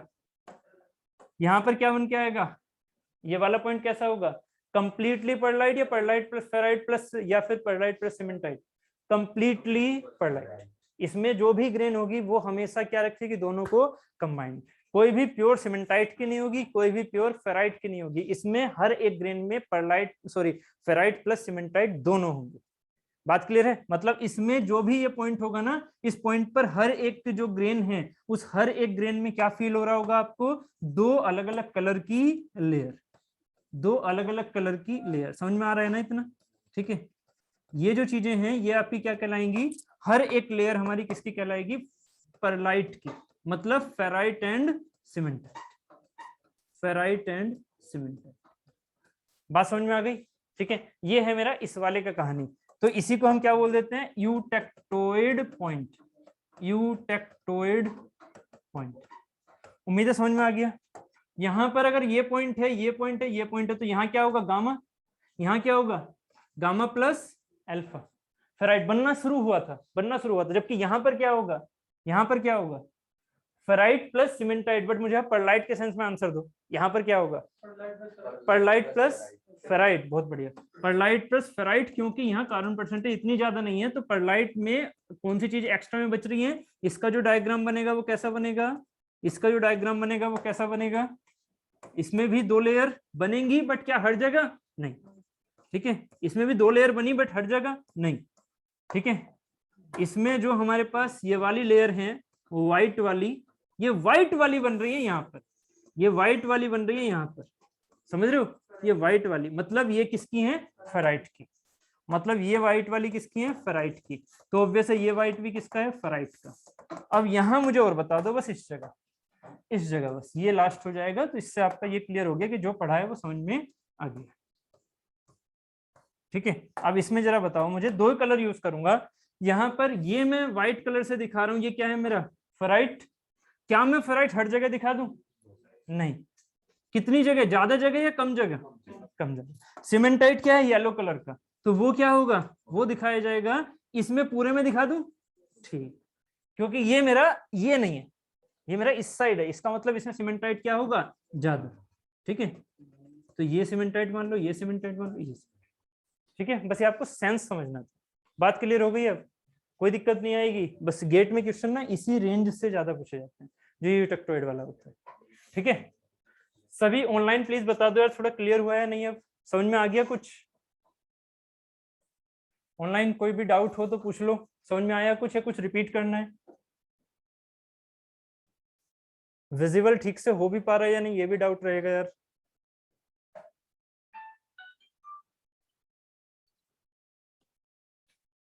भाई कुछ तो बोलो, कुछ तो बोलो यार। समझ में आ गया है? गुड यार, अच्छी बात है। ठीक है, कोई भी डाउट हुआ करे तो पूछ लिया करो, है ना। चलो अब फिर से इसी वाली कहानी पर आ जाएं। यहाँ यूटेक्टोरियल रिएक्शन तो समझ में आ गई, अब आगे की थोड़ी कहानी और समझ लेते हैं। ठीक है, लगे हाथ। ये लिक्विड था, इस लिक्विड से ये वाला जो पॉइंट है ये कितने पर है, 4.3%। 4.3% कार्बन में जब ये लिक्विड कन्वर्ट होता है इस जगह, ठीक है, तो इस पॉइंट को हम क्या बोलते हैं, इस पॉइंट को हम बोलते हैं यूटेक्टिक इक्वेशन या रिएक्शन, यूटेक्टिक। इसे यूटेक्टिक पॉइंट बोल देंगे इस फिगर में, यूटेक्टिक पॉइंट, है ना। और इसमें क्या हो रहा है, लिक्विड किस में कन्वर्ट हो रहा है, लिक्विड किस में कन्वर्ट होगा यहाँ पर, अभी थोड़ा ऑब्वियस मैं बताऊंगा तभी तो समझ में आएगा। ठीक है, तो यहाँ पर क्या होगा, इसमें क्या होता है, जैसे यहाँ परलाइट होता है ना, परलाइट फेज, परलाइट फेज किसका होता है, परलाइट फेज किसका होता है, परलाइट होता है cementite plus ferrite, cementite plus ferrite. क्या है ये, स्टील का फेज है, ठीक है, एक स्टील का है। ठीक है, यहाँ जब 2.1% से कार्बन ऊपर जा रहा है तो वो किस में कन्वर्ट हो जाता है, याद होगा थोड़ा, कास्ट आयरन में। ठीक है, 2.1% से ज्यादा हो गया कास्ट आयरन, तो अब ये चीज किसके अंदर की चल रही है, कास्ट आयरन की, ये चल रही है कास्ट आयरन की। तो कास्ट आयरन में जो नाम होता है, जैसे इसमें परलाइट होता है, ऐसा यहाँ पर नाम होता है लेडेबुराइट। क्या, लेडेबुराइट। ठीक है, LEADU, लेडेबुराइट, लेडेबुराइट, सॉरी लेडेबुराइट, लेडेबुराइट। ठीक है, ये जो लेडेबुराइट होता है यहाँ पर, इसमें क्या है, इसमें क्या है, यहाँ था फेराइट एंड सीमेंटाइट, यहाँ क्या होगा, सोच के देखो जरा, सीमेंटाइट तो होगा क्योंकि कार्बन परसेंटेज ज्यादा है, तो सीमेंटाइट तो बनना ही है ना। ऑस्टेनाइट, क्यों, क्योंकि ये पॉइंट ऑस्टेनाइट के साथ में आ रहा है, देखो ये पॉइंट ऑस्टेनाइट के साथ में आ रहा है। थोड़ा इस चीज को फील करो, ये वाली चीज क्या है हमारी, ऑस्टेनाइट चल रही है ना, टेम्परेचर हाई है, 780 कहाँ गया, 723 के नीचे ही तो हमारा क्या है, BCC है ना। 723 से ऊपर तो हमारा नॉर्मली कार्बन परसेंटेज बढ़ने पर क्या हो रहा है, FCC बन रहा है, FCC बन रहा है, तो ये क्या है मेरा गामा प्लस, समझ रहे हो। अब यहाँ पर लेडेबुराइट में क्या होता है, लेडेबुराइट में होता है ऑस्टेनाइट, जबकि परलाइट में क्या होता है, फेराइट। इसमें लेडेबुराइट में ऑस्टेनाइट प्लस सीमेंटाइट। समझ में आ रहा है या नहीं आ रहा है। सीमेंटाइट एक ऐसी चीज है जो कि होती है Fe3C का कंपोजिशन, ठीक है, जबकि ऑस्टेनाइट क्या है, टेम्परेचर के बेसिस पर उसका अरेंजमेंट। ठीक है, टेम्परेचर ज्यादा तो ऑस्टेनाइट, टेम्परेचर कम था तो फेराइट। बात क्लियर है ना। ठीक है, कार्बन परसेंटेज ज्यादा कर रहे हो तो ऑब्वियस है वो सीमेंटाइट में कन्वर्ट होगा, तो यहाँ कहीं फेराइट आएगा नहीं, यहाँ ऑस्टेनाइट रहेगा। ठीक है, बात क्लियर है। ठीक है, तो इसमें हम इस वाली चीज को क्या बोलेंगे, इस साइड वाली को थोड़ा फील करो, इस वाले पार्ट को, इसे ऊपर ही ऊपर रखना, इस वाले पार्ट को क्या बोलोगे, लेडेबुराइट, इसे लेडेबुराइट बोल सकते हैं, तो लेडेबुराइट, लेडेबुराइट प्लस ऑस्टेनाइट, बहुत बढ़िया यार, समझ गए एकदम, लेडेबुराइट प्लस ऑस्टेनाइट। अच्छा प्लीज ऑनलाइन आप बताइए इसे क्या बोलेंगे, इस वाले रीजन को, यहाँ पर कोई पॉइंट है तो ऑनलाइन आप बताइए जल्दी से, ये क्या होगा, लेडेबुराइट प्लस, ये क्या होगा, लेडेबुराइट प्लस, कुछ तो बोल दो भाई, लेडेबुराइट प्लस, सो गए, लेडेबुराइट प्लस इस साइड वाला, इस वाले यूटेक्टिक पॉइंट से इस साइड वाला लेडेबुराइट प्लस सीमेंटाइट। चलो कम से कम एक आंसर तो आया, लेडेबुराइट प्लस सीमेंटाइट। ठीक है, क्योंकि यहाँ पर क्या है, लेडेबुराइट में है भाई ऑस्टेनाइट, ऑस्टेनाइट ऐसा नहीं कि ऑस्टेनाइट नहीं है, ऑस्टेनाइट तो है, बट ऑस्टेनाइट क्या है, कम परसेंटेज में है एज कम्पेयर टू सीमेंटाइट। ठीक है, उनके फिगर भी कैसे बना दोगे, इसी तरह से जैसे मैंने अभी आगे के समझाए थे ना, वैसे इनके फिगर भी बना सकते हो, कोई दिक्कत नहीं है ना। यहाँ पर ये समझ में आ जाएगा ना, जैसा हमने यहाँ के लिए किया था वैसा ही यहाँ पर है, वो ऑस्टेनाइट था वहाँ BCC था, सॉरी फेराइट था वहाँ BCC था, यहाँ FCC के साथ काम हो रहा है, जबकि है वही सीमेंटाइट वाला सेंस। ठीक है, बिल्कुल सेम सेंस चल रहा है यहाँ वाला, ये लिक्विड से गया वो ऑस्टेनाइट से गया। ठीक है, ये है हमारी यूटेक्टिक पॉइंट, तो यूटेक्टिक पॉइंट की रिएक्शन भी बनती है, तो मैं वो भी लिख देता हूँ यहाँ पर। चलो ये आगे की पेज पे लिखूँ, यहीं पर लिख दो यार, ये बहुत छोटा हो गया ना, इसके थोड़े अलग अलग करके वो स्क्रीनशॉट करके चलने में भेजने पड़ेंगे आपको। ठीक है, काम कर लेता हूँ, इसको मैं अलग से थोड़ा सा बना देता हूँ, बस ऐसे आ रहा था ना ये, ऐसे यहाँ पर ये ऐसे, ये पॉइंट ऐसे था, याद आ रहा है थोड़ा सा, ये क्या होगा आपके हिसाब से, अगर दिख रहा है तो 1150 का टेम्परेचर है ना, दिख रहा है, ये वाला पॉइंट हमारा ऐसे जा रहा था और ये पॉइंट ऐसे जा रहा था, ये एल था, ये कितने पर था परसेंटेज में 4.3। बहुत बढ़िया, बस मुझे ये रफली दिखाना था आपको। तो इस पॉइंट को हमने क्या बोल दिया, eutectic point. This is the eutectic point, है ना। तो यूटेक्टिक रिएक्शन जो ये यूटेक्टिक इक्वेशन जो होती है वो क्या कहलाएगी, यूटेक्टिक इक्वेशन और रिएक्शन जो यहाँ पर ये कहलाएगी वो क्या कहलाएगी, वो लिखाएगी एल से कूल करो या फिर हॉट करो, है ना, वो आपके ऊपर डिपेंड करेगा। कितने पर, 1150 डिग्री सेंटीग्रेड पर कार्बन परसेंटेज कितनी, 4.3%। किसमें कन्वर्ट हुआ, किसमें कन्वर्ट हुआ, किसमें कन्वर्ट हुआ, गामा ऑस्टेनाइट में एंड सीमेंटाइट में। बहुत बढ़िया, gamma austenite and cementite. But याद रखना ये चीज अगर इतने पर हो रही है, एग्जैक्टली इतने पर, तो ये क्या है, ये हर एक ग्रेन क्या है, इन दोनों का कॉम्बिनेशन है। कोई भी ग्रेन ऐसी नहीं है कि उस ग्रेन में सिर्फ और सिर्फ ऑस्टेनाइट दिख रहा है या फिर उस ग्रेन में सिर्फ और सिर्फ सीमेंटाइट, नहीं, ये हर एक ग्रेन में कॉम्बिनेशन इन दोनों का। तो इसको हम क्या बोलेंगे, इस एग्जैक्टली टेम्परेचर एंड इस एग्जैक्टली कार्बन परसेंटेज पर इसे बोलेंगे लेडरवुराइट, लेडरवुराइट। ठीक है, तो ये बिल्कुल सेम रिएक्शन है जैसे उसमें थी, बस यहाँ क्या है, लिक्विड है, यहाँ क्या है, लिक्विड। वो ऑस्टेनाइट था, वो सॉलिड ही था। ठीक है, उम्मीद है यहाँ तक ये थोड़ी थोड़ी क्लियर हो गई हैं चीजें। ठीक है, चलो ठीक है, कहानी यहाँ तक अगर क्लियर है तो उम्मीद है कि आपको अब सब कुछ एक तरह से क्लियर हो गया गेट के पर्सपेक्टिव से। मुझे बहुत ज्यादा इन चीजों की डिटेल में नहीं देके जाना आपको, ठीक है, ना ही ये मोनोटेक्टिक वगैरह आपके यहाँ ज्यादा नहीं आती है, यहाँ पैरीटेक्टिक मोनोटेक्टिक होते हैं, वो बहुत ज्यादा नहीं, सिर्फ लिखवा रहा हूँ उनको। ठीक है, समझाने के लिए बस ये समझा दिया, ये समझा दिया, ये मेन था, इसीलिए इसमें टाइम लगाया, इसको मैंने सिमिलरली बोल दिया। ठीक है, बात क्लियर है, चलो। अच्छा, अगर यहाँ पूछूंगा तो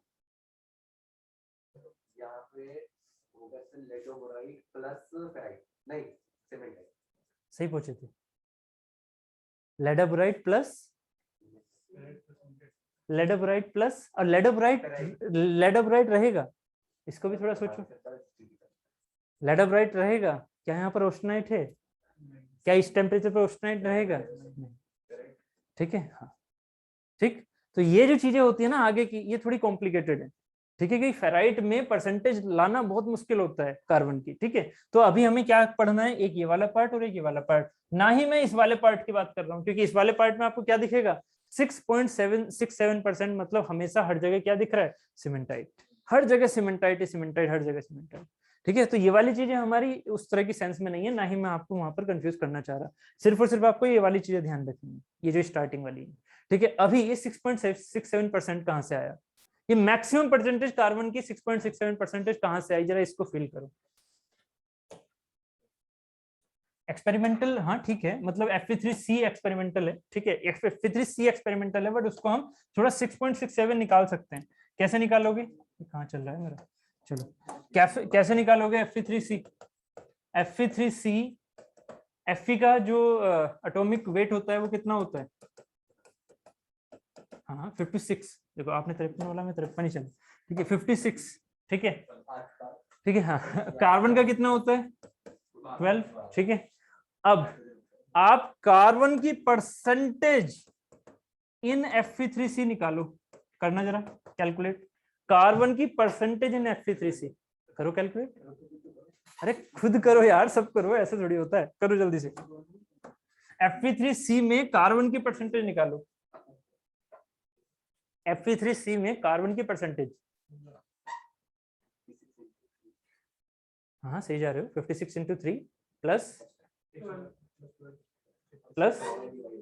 12 इंटू 1, ये चीज क्या हो गई, डिनोमिनेटर, न्यूमरेटर क्या ले लोगे 12, 12 इंटू 1 है ना, आ गई, ठीक है। तो 12 into 1 divided by 56 into 3 plus 12 into 1 into 100%, सो आपका आंसर कितना निकल के आ रहा होगा, 6.67%। तो क्या कार्बन की परसेंट इससे ज्यादा हो सकती है, नहीं, तो इसीलिए हम इस डायग्राम को क्या बोल देते हैं, Fe एंड Fe3C का डायग्राम, ठीक है, क्योंकि वो तो ये वाली कार्बन परसेंटेज तो है जो इंटरस्टिशियल साइट में जब नहीं भर रहा तब बना रही है वो, तो इनसे ज्यादा कार्बन परसेंटेज क्या डोप कर सकते हो, कभी नहीं। कार्बन परसेंटेज बोला, देखो मैंने Fe3C में कार्बन की परसेंटेज कितनी है, 6.67%। बात क्लियर हो रही है यहाँ तक थोड़ी थोड़ी, ठीक है। मैं ये नहीं बोल रहा सीमेंटाइट की परसेंटेज कितनी, ठीक है, मैंने ये नहीं बोला अभी सीमेंटाइट की परसेंटेज कितनी। अब ये क्वेश्चन भी आता है, चलो अब इसी क्वेश्चन को सोल्व करते हैं। ठीक है, अब इसी क्वेश्चन को सोल्व करते हैं। क्या हमने कहाँ तक पहुंचा दिया अपना, ये वाला जो पार्ट था, एक सेकंड रुको, ये गलती हो गई। ये जो पार्ट था ये यहाँ पर सोचना जरा। अभी आपने क्या चीज समझी, ये चीज समझी। हम कहाँ थे अभी, ये यहाँ से 0.08 से गए 723। मैंने क्या बोला, 723 याद रखो, ये 725 और 723 आपसे क्वेश्चन इसी के बेसिस पर आता है। तो 723 डिग्री सेंटीग्रेड पर ये 910 ऐसे गया, ये यहाँ पर ये ऐसे आया, ये यहाँ जाने दो इसे आगे। ठीक है, आपको ये पता है लास्ट कितनी है, 6.67%। ये कार्बन की मैक्सिमम परसेंटेज है 6.67। आपने कभी भी इस डायग्राम को इससे ऊपर नहीं देखा होगा, क्यों? क्योंकि Fe3C की मैक्सिमम परसेंटेज है, इससे ऊपर जा ही नहीं सकते हो। क्लियर है, अभी समझे थे आप? तो कार्बन परसेंटेज जब इतनी है, तो अब जरा समझना, ये जो यहाँ पर था कितना, कार्बन परसेंटेज कितना, 0.83। क्या कार्बन परसेंटेज यहाँ 6.67 है?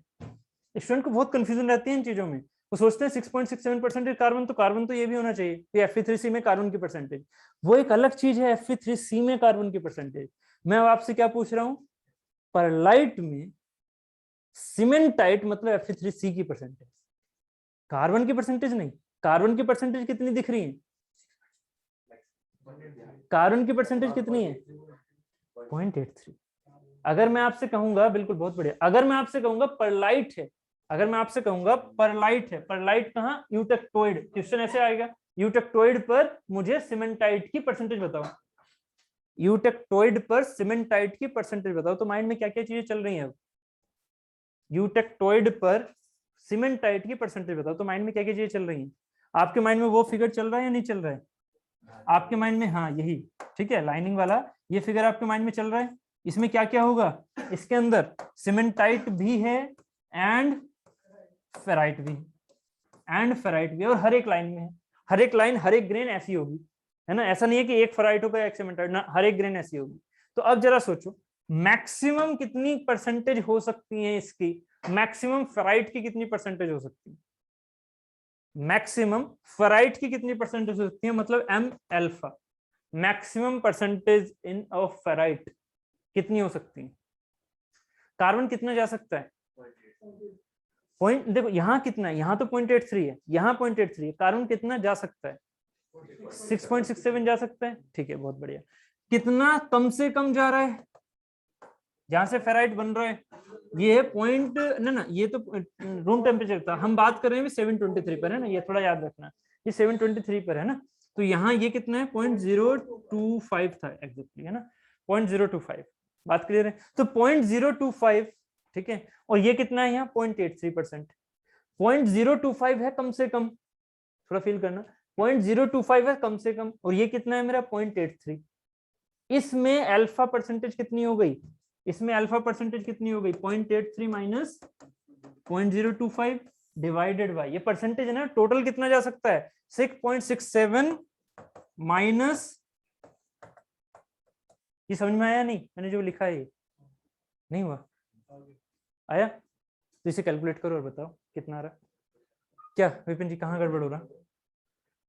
0.83% एग्जैक्टली है परलाइट में, कितना अल्फा, ठीक है, 0.83% परलाइट में ये है, ठीक है, तो ये कितना, और ये टोटल कितना जा सकता था, उसी से तो कंपैरिजन करेंगे, परसेंटेज देख रहे हैं ना, ठीक है, कितना आ रहा है 12.1। ये 12.1 क्या है, ये 12.1 क्या है,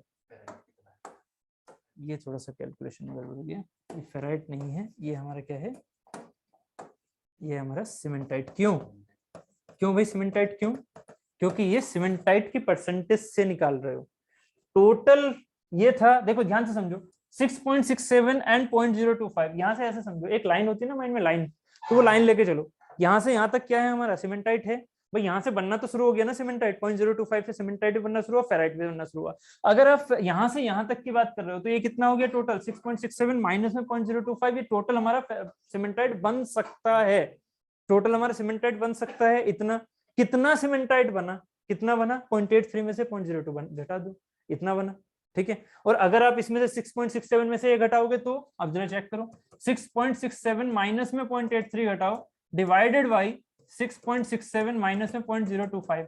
अब जरा इसको सॉल्व करना, कितना आ रहा है,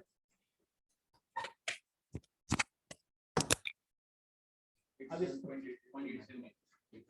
0.8788, ठीक है, ये आ गया आपका 0.8788, 0.87 मतलब परसेंटेज में कितना आ गया 87.8 है ना, और यहाँ पर ये कितना आया 12.1, सीमेंटाइट आया 12.1, ठीक है।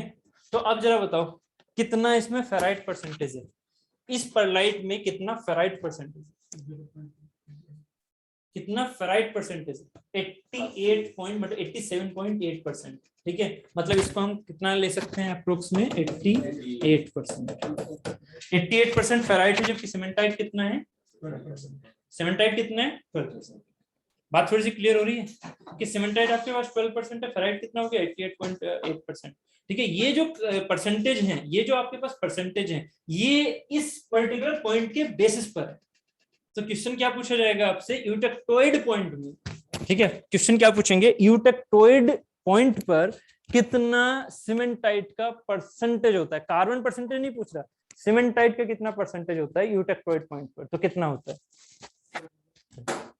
ठीक है। और अगर फेराइट पूछा तो कितना, बात थोड़ी क्लियर है, कार्बन परसेंटेज कितना होता है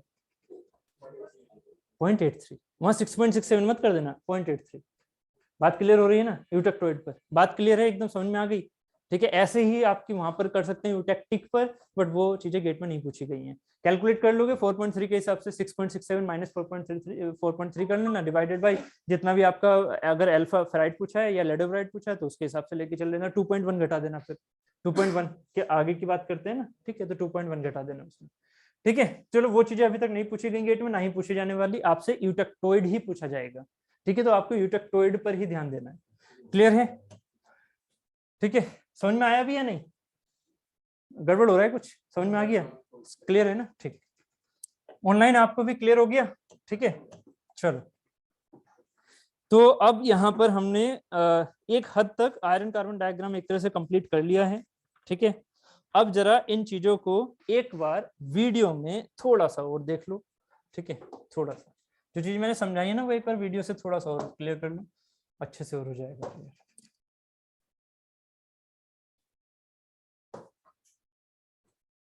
देखो जो मैंने समझाया ना वो आपको वीडियो में थोड़ा अच्छे से क्लियर हो जाएगा, ध्यान से देखना, ठीक है। इस जगह जैसे जैसे मैंने ग्रेन्स बनाई है ना वैसे वैसे ग्रेन्स यहाँ पर दिख जाएंगे,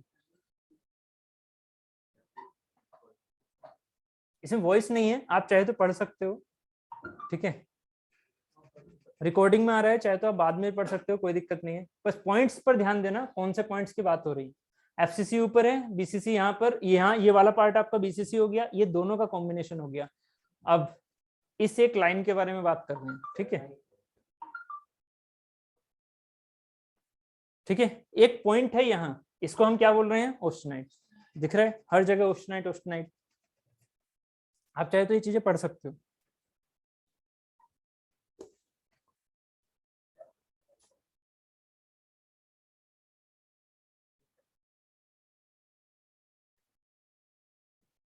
ठीक है।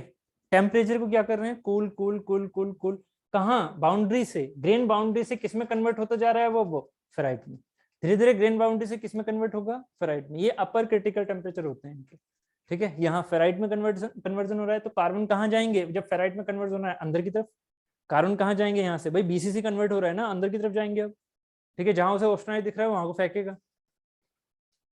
ठीक है। थोड़ा विजुअलाइज हो रहा होगा, अब थोड़ा क्लियर भी हो जाएगा आपको अच्छे से,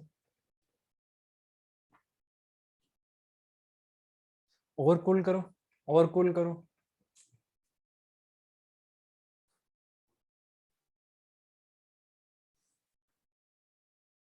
ठीक है। यहाँ पहुंचे ग्रेन्स चेंज हो रही हैं, ठीक है, ग्रेन्स चेंज होंगी, एफसीसी अब कन्वर्ट किस में हो जाएगा बीसीसी में, इसके नीचे इस लाइन के नीचे एफसीसी किस में कन्वर्ट हो रहा है बीसीसी में, अभी भी ऑस्टेनाइट है, ठीक है।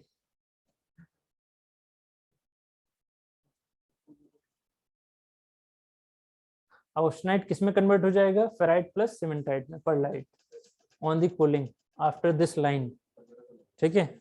बट क्या ये कंप्लीटली कन्वर्ट होगा नहीं, क्योंकि अभी ये लाइन कौन सी थी 0.83 से नीचे इधर थी, है ना, देखो ये लेयर बाय लेयर चीजें बनती हैं इसमें, ये मैं लेयर्स दिखा रहा था, वो लेयर बाय लेयर बन रही है, फेराइट सीमेंटाइट इस तरह से।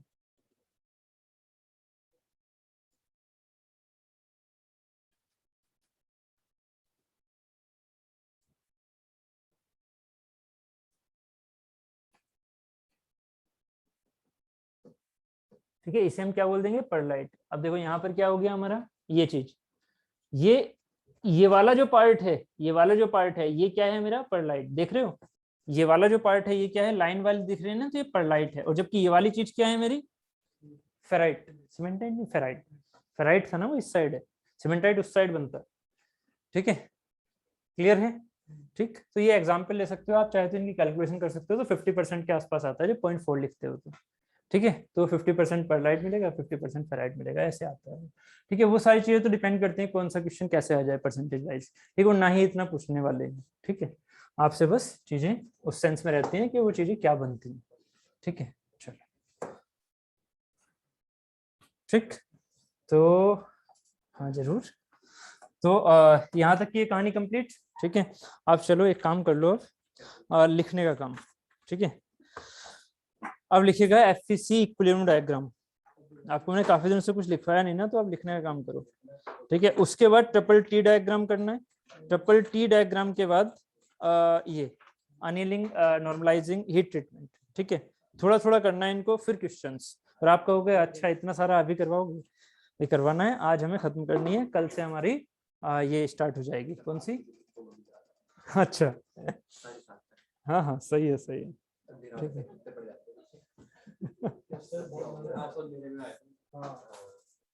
नाइट क्लास करनी है 5 बजे। अच्छा, तो अब एक काम कर लेते हैं ना, हम क्लास भी अपना बहुत जल्दी रखते हैं, क्योंकि अब आई थिंक आकाश जी अभी आ भी नहीं रहे हैं, तो कोई टाइमिंग का इश्यू भी नहीं है ना। तो हम एक काम करते हैं, कल से हम 4:30 बजे रखते हैं। ठीक है, 4:30 में कोई दिक्कत? कल हमारी क्लास में कल 5 बजे तक? चलो तो कल 5 बजे रख लें। ठीक है, चलो कल 5 बजे आ जाओ फिर। 5:30? मतलब 5 बजे आओगे? ओके, 5 बजे तक क्लास है। ओके, चलो चलो कोई नहीं, तो 5:30 बजे से रहेगी फिर कल, और क्या। चलो लिखिएगा एफईसी इक्विलिब्रियम डायग्राम। इसमें लिखिएगा the structural form of pure iron, the structural form of pure iron. एक काम करो, वही ना, ये पिक्स लो। ठीक है, राइटिंग समझ में आ रही है नहीं, पहले देख तो लो। ठीक है, राइटिंग समझ में आ रही है तो पिक्स लेके भेज देना। राइटिंग आ रही है ना? ठीक है, हाँ, मैं उस पर नंबर लिखे हुए हैं 1 2 3 4। ठीक है, ये प्लीज ये पढ़ना, क्योंकि जितना भी समझाया ना उसकी वर्डिंग है ये सारी। ठीक है, आयरन कार्बन फेज डायग्राम ना आप बाद में भूल जाओगे, पक्का कह रहा हूँ, इसीलिए पूरा लिखा हुआ है पूरा, जिससे कि आपको कभी भूलने की नौबत ही ना आए। ठीक है, तो प्लीज ऑनलाइन आपको भी, हाँ यही जो पिक्स हैं वो ग्रुप में भेज देंगे। ठीक है, तो आप भी प्लीज इनको देख लेना। ठीक है, और इनको लिख लेना प्लीज, कुछ पॉइंट वाइज ये मैंने लिखे हुए हैं, तो इनको लिख लेना। और उसके पीछे रिएक्शंस भी लिखी हुई हैं, जितनी भी इक्वेशंस होती हैं ना, ये यूटेक्टिक यूटेक्टोइड जितनी भी इसमें इक्वेशंस होती हैं वो भी सब लिखी हुई हैं। ठीक है, डायग्राम की पिक यार वहीं से ले लेंगे, डायग्राम भी वहीं से ले लेंगे। कल छुट्टी क्यों?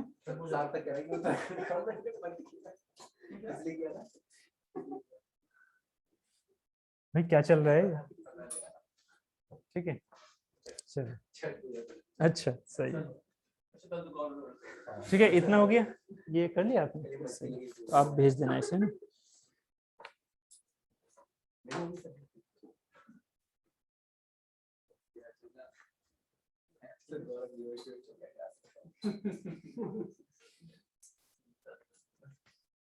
ठीक है, अभी चलो 8 स्टूडेंट हैं।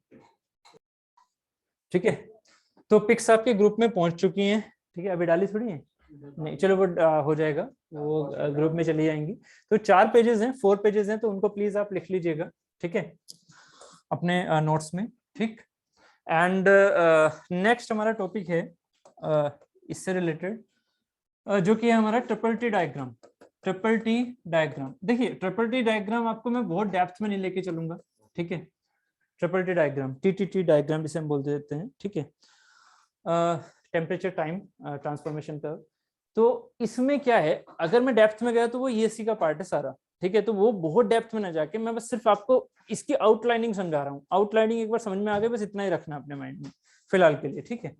क्या होता है इसमें, एक ये है आपका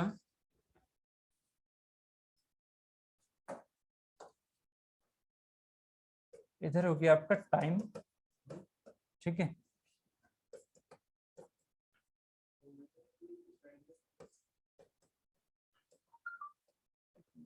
बोल देते हैं इसे, ठीक है।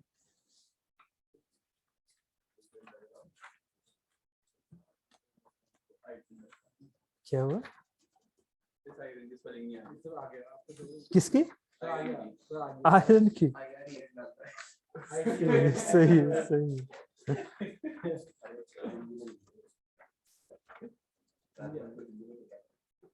ठीक है, अच्छा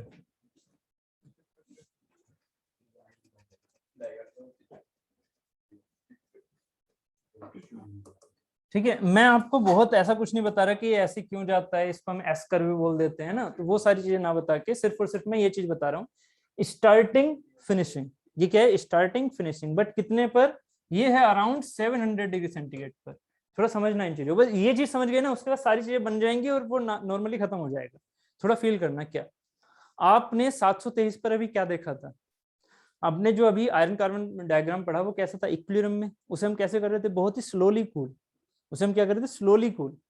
अगर मैं 723 से ऊपर था, कैसा था, ऑस्टेनाइट था।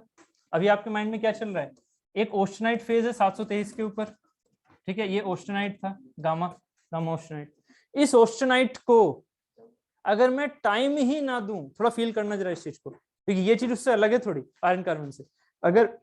अगर मैं ऑस्टेनाइट को टाइम ही ना दूं और तुरंत पानी में डाल दूं एग्जाम्पल के तौर पर, ठीक है, या ऑयल बाथ में, या कुछ भी करूं इस तरह का जिससे कि वो तुरंत ठंडा हो जाए, ठीक है, तो उस टाइम पर क्या ऑस्टेनाइट को टाइम मिलेगा कि पहले वो इजीली फेराइट में कन्वर्ट हो, सिमेंटाइट में कन्वर्ट हो, पेरलाइट में कन्वर्ट हो, ऐसे जाए, नहीं ना। बस यहीं से कहानी थोड़ी चेंज हो जाती है ना। तो ऑस्टेनाइट हमारा कहां पर सर्वाइव कर जाता है, सोचो जरा, ऑस्टेनाइट हमारा कम टेम्परेचर पर भी सर्वाइव कर गया, बट कौन सी कंडीशन में, जब आपने उसे क्वेंच किया, जब आप उसे तुरंत ठंडा कर रहे हो, तो कम टेम्परेचर पे सर्वाइव कर गया ना। बस यही माइंड में थोड़ा लेके चलना है और फिर ये चीजें खत्म, ठीक है। आपने नहीं तो फिर ये कंफ्यूजन रहता है आपके माइंड में, क्या किसी ऑस्टेनाइट 500 पर कैसे आ गया, बात समझ में आ रही है ना, क्योंकि ये प्रोसेस बिल्कुल अलग है। ये क्या है, ये आपका नॉन इक्विलिब्रियम प्रोसेस है। ये किसका है, नॉन इक्विलिब्रियम। ये आपका जो टेम्परेचर करते हैं ना थर्मल में, कि बिल्कुल सेम टेम्परेचर पर थर्मल इक्विलिब्रियम लेके चलते हैं, वो कॉन्सेप्ट नहीं है इसमें। ये क्या है मेरा, non equilibrium, non stable process, ठीक है। यहाँ पर क्या कर रहे हैं, सीधा क्वेंच। अब वो क्वेंच करने का तरीका आपका है, आप 700 पर करो, समझो, आप 700 पर करो, आप 500 पर कर दो, आप 300 पर कर दो। आपने क्या किया, जो यहाँ का टेम्परेचर है उसको 300 रख दिया, आपने 723 से ऊपर वाला मटेरियल सीधा 300 वाले में डाल दिया, क्या होगा, तुरंत 300 की तरफ आएगा या नहीं आएगा, तुरंत आया ना, बहुत ही कम टाइम में। इसका मतलब क्या हुआ, क्वेंचिंग हुई, बट ऑस्टेनाइट क्या हो रहा है, सीधा कन्वर्ट हो रहा है। ऑस्टेनाइट अभी भी 500 के आसपास में भी ऑस्टेनाइट रहा होगा, फिर ऑस्टेनाइट एकदम से कन्वर्ट हो रहा है किसी दूसरे पर्टिकुलर फेज में, और वो पर्टिकुलर फेज कोई सा भी हो सकता है, वो डिपेंड करता है कि आप कौन सा प्रोसेस लेके चलते हो, क्वेंचिंग रेट कैसा लेके चलते हो। अभी यहीं से सीमेंटाइट क्या है, जो सीमेंटाइट हुआ करता था आयरन कार्बन डायग्राम में, वो सीमेंटाइट क्या था, हार्डर था एज कंपेयर टू फेराइट। क्यों, उसमें कार्बन की परसेंटेज क्या थी, ज्यादा। आपको याद है ना, सीमेंटाइट क्या था, Fe3C, तो Fe3C मतलब कार्बन परसेंटेज ज्यादा थी, तभी तो उसने क्या बनाया था, सीमेंटाइट। नहीं तो वो तो हमारा किसमें फैल जाता, जो हमारे इंटरस्टिशियल स्पेसेस थे उसमें फैल जाता, कोई दिक्कत नहीं थी। बट कार्बन परसेंटेज जब उसमें फैली ही नहीं, तो उन्हें अलग से आयरन के साथ में कंपाउंड बनाना पड़ा, वो क्या बना, Fe3C। इसका मतलब उसमें कार्बन परसेंटेज ज्यादा है, तो वो हार्डर है, ब्रिटल है, ठीक है। तो हार्डनेस अच्छी है सीमेंटाइट की, ब्रिटलनेस अच्छी है सीमेंटाइट की, सीमेंटाइट डक्टाइल नहीं है, टफर नहीं। ये चीज सीमेंटाइट के लिए क्लियर है, मैंने उस टाइम नहीं बताई, बट अब बता रहा हूँ, क्योंकि अभी तुरंत माइंड में क्या चीज आई, मार्टेनसाइट। अब यहाँ पर क्या होगा, अगर मैं क्वेंचिंग रेट तेज कर दूं, क्वेंचिंग रेट तेज करने का मतलब क्या हुआ, आपने रूम टेम्परेचर वाटर रखा हुआ है, बहुत ही ठंडा वाटर, और आपके पास ठंडे वाटर की सप्लाई है, मान लीजिए बार बार सप्लाई देते जा रहे हो, बार बार सप्लाई देते जा रहे हो। आपने कहां से 723 के ऊपर टेम्परेचर था, किसी आयरन पीस का, स्टील पीस का, आपने उसे क्या किया, सीधे रूम टेम्परेचर पर डाल दिया, क्या होगा, क्वेंचिंग रेट हाई है या लो है, क्वेंचिंग रेट का मतलब समझ रहे हो ना, टेम्परेचर जल्दी से डिक्रीज डाउन होना, क्वेंचिंग रेट बहुत हाई है। जब क्वेंचिंग रेट बहुत हाई होता है ना, तो उस केस में क्या होता है, मटेरियल का जो ये कंपोजिशन है ये परलाइट वगैरह में कन्वर्ट नहीं होता, सीधा किस में जाता है, मार्टेनसाइट में, सीधा किस में जाता है, मार्टेनसाइट। और मार्टेनसाइट का स्ट्रक्चर कैसा होता है, क्योंकि अगर किसी चीज को आप नई बना रहे हो तो नई चीज का आपका अपना स्ट्रक्चर होगा। फेराइट का स्ट्रक्चर कैसा, बीसीसी, फेराइट का बीसीसी, Fe3C का कैसा, Fe3C के कॉम्बिनेशन का, मैंने आपसे बोला ना 12 और 3 का दिखाया हुआ भी है वो आपको, ठीक है, 12 और 3 का, सॉरी 12 और 4 का कॉम्बिनेशन है, ठीक है, ऐसे लेयर बाय लेयर के कॉम्बिनेशन बन रहे हैं उसमें, ठीक है। आपके पास गामा ऑस्टेनाइट का FCC, ऐसे ही मार्टेनसाइट का अपना एक स्ट्रक्चर है, ठीक है, वो होता है आपका BCT, बॉडी सेंटर्ड टेट्रागोनल, समझ रहे हो। तो ये एक नया क्वेश्चन बन गया आपके लिए कि मार्टेनसाइट बनेगा कब बनेगा, जब आप उसे इक्विलिब्रियम से ठंडा नहीं कर रहे हो, कैसे लेके जा रहे हो, तुरंत, तो क्या बन के आएगा, परलाइट फेराइट वाली कहानी खत्म, अब क्या बन के आएगा, सीधा मार्टेनसाइट। और वो क्या है, वो है hardest form of the steel और आयरन, ठीक है, हार्डेस्ट फॉर्म, ठीक है, बीसीटी नहीं, मार्टेनसाइट बोल देते हैं उसे, मतलब वो स्ट्रक्चर है मार्टेनसाइट का बीसीटी, और मार्टेनसाइट क्या है, हार्डेस्ट फॉर्म। और ये क्वेश्चन इसरो में भी आया हुआ है कि हार्डेस्ट फॉर्म कौन सी होती है, मार्टेनसाइट, जहां मार्टेन, और गेट में भी आया हुआ है, गेट में भी आया हुआ है कि एक एग्जैक्टली आपको किसी का नहीं पता, बट आपको मार्टेनसाइट का पता है ज्यादा है, बस सीधा ऑप्शन क्लिक कर दोगे उसका। मार्टेनसाइट का क्या है, सबसे ज्यादा, तो सबसे ज्यादा इंक्रीजिंग ऑर्डर में मार्टेनसाइट कहाँ रखा जाएगा, सबसे ऊपर, गेट में क्वेश्चन आया हुआ है, आराम से कर लोगे। आपको औरों का पता हो या ना पता हो, आप उसको पता होना चाहिए मार्टेनसाइट का, बस उसी में आपने आंसर ले लिया, ठीक है। तो ये चीजें आपको कहाँ से समझनी थी, एक्चुअल ट्रिपल डायग्राम से समझनी थी, और उसके बाद मुझे आपको क्वेंचिंग समझाना था पूरा अच्छे से, बट वो चीजें मैं क्या कर रहा हूँ, वो EAC वाला अच्छे से पार्ट है, मतलब EAC में ज्यादा अच्छे से समझते हैं उन चीजों को, तो अभी क्या कर रहा हूँ, सिर्फ गेट के पर्सपेक्टिव में थोड़ा थोड़ा समझा रहा हूँ। तो ये क्या हुआ, अगर 700 डिग्री सेंटीग्रेड है, 700 डिग्री सेंटीग्रेड, तो अब जरा सोचना, थोड़ा फील करोगे अगर, तो 700 डिग्री सेंटीग्रेड, 723 700 पर लेके जा रहे हैं, है ना, ऑस्टेनाइट कन्वर्ट हो रहा है, क्या वो तुरंत ऑस्टेनाइट कन्वर्ट हो जाएगा, थोड़ा फील करना। यहाँ टेम्परेचर क्या है, टेम्परेचर क्या है, टेम्परेचर का रेंज क्या है, 723 से, मतलब ये 750 मान लो, 750 से 700 पर ठंडा किया, 750 से 700 पर ठंडा किया, तो जो मेरा एक तरह से फोर्स है, किस तरह वाला फोर्स, किस तरह वाला फोर्स, एक तरह से किसी भी फेज को चेंज करने का फोर्स, ठीक है, फेज को चेंज करने का फोर्स, वो क्या काम कर रहा है, कम टेम्परेचर चेंज है ना, डेल्टा टी क्या है, कम है, इसका मतलब क्या उसको वो इजीली जल्दी से कन्वर्ट कर देगा दूसरे फेज में, नहीं, समझ रहे हो इस चीज को या नहीं, मेरी फील को समझो, क्योंकि मैं बहुत सारी चीजें आपको स्किप करवाता चल रहा हूँ, बस एक फीलिंग के तौर पर समझा रहा हूँ। आपने अगर 750 से 700 डिग्री सेंटीग्रेड पर क्वेंचिंग करी, समझ रहे हो, तो ऑस्टेनाइट कन्वर्ट होना चाहिए किसमें, फेराइट या किसी और चीज में, ठीक है। तो वो जो चीज है, वो जो चीज कन्वर्ट हो रही है, फेराइट में कन्वर्ट हो रहा है, तो वो फेराइट में जो कन्वर्ट हो रहा है, अगर 723 से आप 700 पर करते हो, तो टाइम ज्यादा लेगा कन्वर्ट होने में या नहीं, टाइम के बारे में सोचो, क्योंकि किसका ग्राफ है, टाइम का, ठीक है। 700 डिग्री सेंटीग्रेड पर ये जो डिकम्पोजिशन है कार्बन की, किसमें, ऑस्टेनाइट से फेराइट में कन्वर्ट होने की, तो उसके बारे में सोचना, वो स्टार्टिंग में टाइम ज्यादा लेगा या नहीं कन्वर्ट होने में, कन्वर्ट होने में टाइम ज्यादा लगेगा कि 700, भाई जो हमारे पास एक क्या क्या बोलते हैं उसे, एक फोर्स है, कौन सी वाली फोर्स, जो इस चीज को कन्वर्ट करवाने की कोशिश कर रही है, ठीक है। तो टेम्परेचर यहाँ पर काम क्या कर रहा है, अगर टेम्परेचर बहुत ज्यादा हो, टेम्परेचर डिफरेंस बहुत ज्यादा हो, तो क्या उसको ये तुरंत ही चेंज नहीं करना चाहेगा, अगर टेम्परेचर बहुत ज्यादा है तो, बात क्लियर है, अगर टेम्परेचर बहुत कम है तो क्या उसे चेंज करना चाहेगा, नहीं, ठीक है, बात थोड़ी सी समझ में आ रही है ना। तो यही वाली चीज जो है यहाँ पर, इस वाले टाइम को, जहां ऐसा नहीं कि चेंज नहीं होगा, चेंज तो 100% होगा, 723 से नीचे आ गया, चेंज तो होना ही है, ठीक है, बट वो चेंज होगा, उसकी स्टार्टिंग जो है चेंज होने की, वो एक टाइम के बाद स्टार्ट होगी, ठीक है, एक टाइम के बाद स्टार्ट होगी, इसी टाइम को क्या बोलते हैं, इनक्यूबेशन पीरियड, इनक्यूबेशन पीरियड, जिसके बाद में आपका फेज ट्रांसफॉर्मेशन शुरू होता है ना, ये इंक्यूबेशन पीरियड वो होता है टाइम, जिसके बाद से आपका फेस का ट्रांसफॉर्मेशन शुरू होता है। तो अगर 700 डिग्री सेंटीग्रेड पर आप क्वेंच कर रहे हो किसको, ऑस्टेनाइट फेस को, तो वो इतना टाइम लेने के बाद में स्टार्ट होगा ट्रांसफॉर्मेशन करना, समझ में आ रहा है कुछ, कि इतने टाइम के बाद में स्टार्ट होगा ट्रांसफॉर्मेशन करना। बस यही जो ट्रिपल टी डायग्राम होता है वो इसी से रिलेट करते हुए बनाया जाता है। ठीक है, यहाँ पर ये है, इसे बोलते हैं एस कर्व।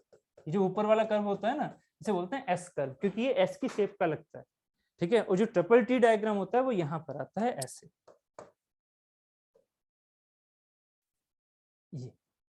ये कहलाता है सी कर्व, सी कर्व। और इन दोनों को ही हम पूरा टाइम टेम्परेचर ट्रांसफॉर्मेशन कर्व बोल देते हैं, टाइम टेम्परेचर ट्रांसफॉर्मेशन कर्व। ठीक है, ये जो चीज है ये किसमें दिखा रहा है आपको, टेम्परेचर, इधर दिख रहा है आपको टेम्परेचर, और इधर दिख रहा है टाइम। ठीक है, अब जरा देखना जरा थोड़ा सा कि यहाँ जो ये है इसे सी कर्व बोल दिया है ना, इसे एस कर्व बोल दिया, और ये है हमारा टाइम टेम्परेचर ट्रांसफॉर्मेशन कर्व। इसको फुल फॉर्म भी लिख देता हूँ, टाइम टेम्परेचर ट्रांसफॉर्मेशन कर्व, है ना। अभी देखना, ये जो पॉइंट है मैंने अभी जो समझाया ना आपको 700, तो 700 की एक लाइन लेके चलो जरा।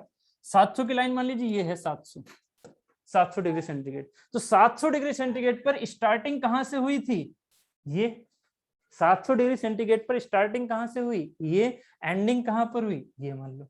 ठीक है, तो ये जो हमारे पास ऐसे बन के आता है ना, ये वाली जो चीज है, ये जो एंडिंग बन के आती है एक फेज चेंज होने की, वो बन के आती है ऐसी। तो ये हमारे पास कर्व कैसे बन के आते हैं, इस तरह, स्टार्टिंग एंड एंडिंग का शेप। थोड़ा थोड़ा ये होता है स्टार्टिंग एंड एंडिंग का शेप, कि ये स्टार्टिंग हुई S1 और ये एंडिंग हुई F1, ऐसे करके। ठीक है, ट्रांसफॉर्मेशन होगा तो भाई दूसरी जगह जाएगा ना। ठीक है, तो दूसरे वाले फेज में जा रहा है। ठीक है, ये स्टार्टिंग ये फिनिशिंग।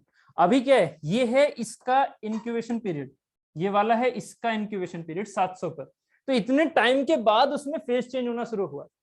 अगर मैं इसका टेम्परेचर क्वेंचिंग का थोड़ा और कम कर दूं, मान लीजिए 600 करता हूं, तो एक्सपेरिमेंटली क्या देखा गया, 600 पर इसका अब जो है इंक्यूबेशन टाइम वो क्या हो गया, कम। मतलब जैसे जैसे टेम्परेचर का आप रेंज बढ़ाते हो, 750 से आपको सीधा 500 पर क्वेंच करना है या 600 पर क्वेंच करना है, तो अब ये जो है ना, ये वाला फोर्स वो क्या हो गया, बढ़ गया है। टेम्परेचर कम हुआ तो फोर्स क्या हुआ, बढ़ा, किस चीज का, ट्रांसफॉर्मेशन का, कि वो ट्रांसफॉर्मेशन जल्दी करा देगा क्योंकि उसमें टेम्परेचर डिफरेंस ज्यादा आ गया। गिब्स एनर्जी होती है ना, उसके सेंस में होता है ये चीज। ठीक है, तो इतना चीजें मैं आपको लेके नहीं चल रहा, इसलिए मैं बार बार फोर्स बोल रहा हूँ, ये गिब्स एनर्जी होती है। तो यहाँ पर क्या होगा कि ये फिर H2 ले लो यहाँ पर ऐसे, तो ये H2 मतलब H2 कहाँ से शुरू हो रहा है, कम इंक्यूबेशन पीरियड से स्टार्ट हुआ, फिनिश हो गया यहाँ तक, तो ये चीज आ गई ऐसे, दिस दिया ऐसे एग्जाम्पल के तौर पर ले रहा हूँ। एक ऐसा पॉइंट होता है जिस पॉइंट से हमारा सिर्फ और सिर्फ कितना टाइम लगता है, 1 सेकेंड। इस पॉइंट पर क्या लगता है, सिर्फ 1 सेकेंड। 1 सेकेंड बाद सीधा ये वाला जो चीज है ये हमारा ट्रांसफॉर्मेशन करना शुरू कर देता है। तो ये जो टाइम है वो क्या है मेरा, 1 second. This is the S3 मान लिया, S4, ऐसे लेने के तो मैं बहुत सारे ले सकता हूँ, बट फिलहाल मैंने यहाँ 3 ले लिए। तो ये मेरा S3 S4, ठीक है, S3 और S4, sorry F4 sorry F3, S3 and F3। ठीक है, वहां पर मैंने S4 लिख दिया, F3। ठीक है, अभी 2 चीजें होती हैं इसमें, एक तो हो गया हमारे पास ये वाला जो फोर्स था, कौन सा वाला, ड्राइविंग फोर्स। एक तो हो गया हमारे पास ये वाला ड्राइविंग फोर्स जो कि टेम्परेचर चेंज की वजह से हो रहा है। एक होता है डिफ्यूजन किसका, कार्बन का। अगर मैं यहाँ पर टेम्परेचर बहुत ज्यादा कर दूं, डिफर बहुत ज्यादा कर दूं, बट कार्बन की टेंडेंसी कम टेम्परेचर पर क्या होगी, ज्यादा इधर उधर भागने की होगी, कम टेम्परेचर पर ज्यादा इधर उधर भागने की होगी नहीं। आप बहुत जल्दी, थोड़ा फील करना, अगर आप ऐसे सोचोगे कि मार्टिन साइड में बना तो दूं, ठीक है, बट क्या उसमें अगर मैं बहुत जल्दी से टेम्परेचर नीचे लेके आता हूं, तो टेम्परेचर अगर उसका तुरंत ही 25 आ गया, तो वो क्या डिफ्यूज होना आप चाहेगा, नहीं, है ना। तो ये भी तो चीज है ना, 2 फैक्टर हैं। एक कौन सा फैक्टर है, एक तो है ड्राइविंग फोर्स कौन सा है आपका, टेम्परेचर का डिफरेंस मतलब गिब्स एनर्जी, टेम्परेचर का डिफरेंस मतलब गिब्स एनर्जी। ठीक है, और दूसरा होता है आपका डिफ्यूजन, गिब्स एनर्जी, और दूसरा होता है डिफ्यूजन। यहाँ डिफ्यूजन इजी हो सकता है या नहीं इस जगह, हाँ, यहाँ डिफ्यूजन अच्छा है, बट ड्राइविंग फोर्स क्या है, कम। यहाँ डिफ्यूजन अच्छा है, हायर टेम्परेचर पर कार्बन क्या करेगा, इजीली डिफ्यूज हो सकता है हायर टेम्परेचर पर। तो डिफ्यूजन यहाँ अच्छा है, बट टेम्परेचर का चेंज जो है वो कम है, इस वजह से ड्राइविंग फोर्स कम है। तो ये वाली जो चीज है ये हमारी यहाँ पर इसलिए इंक्यूबेशन पीरियड ज्यादा मिलता है।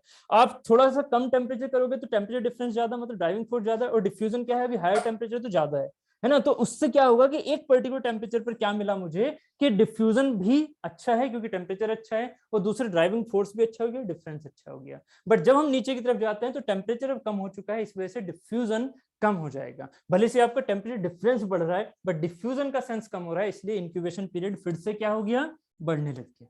इंक्यूबेशन पीरियड फिर से बढ़ने लग गया। हाँ, कि डिफ्यूजन मतलब कार्बन का अपनी इंटरस्टिशियल साइट से दूसरी जगह पर इजीली डिफ्यूज होना, इजीली फैलना। ठीक है, इजीली फैलना। ठीक है, मतलब बॉन्डिंग से उसे एकदम ऐसे नहीं करना, मतलब एक्चुअली कार्बन बॉन्डिंग कर ही नहीं रहा है ना, वो तो वहां पर जाके बैठा हुआ है। ठीक है, उस कार्बन को वहां से हटाना है। ठीक है, वो उसकी डिफ्यूजन की टेंडेंसी है कि उसे दूसरी जगह मिल जाए, वो तुरंत चला भी जाए।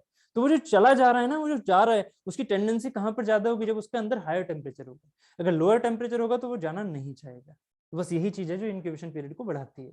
ठीक है, नीचे ठीक है, टेम्परेचर डिफरेंस तो ज्यादा था, मतलब तुरंत आना चाहिए, बट क्या हुआ कि यहाँ पर डिफ्यूजन कम हो गया, इस वजह से क्या होगा, टेम्परेचर डिफरेंस को बढ़ा रही है वो, सॉरी यहाँ पर ये वाली जो चीज है ये इंक्यूबेशन पीरियड को बढ़ा रही है। अब क्या हो जाएगा, फिर से S3 के बाद मैंने ये पॉइंट ऐसे ले लिया, तो ये क्या हो गया मेरा S4 एंड F4। अब देख रहे हो S4 एंड F4 इस साइड चलने लग गए फिर से।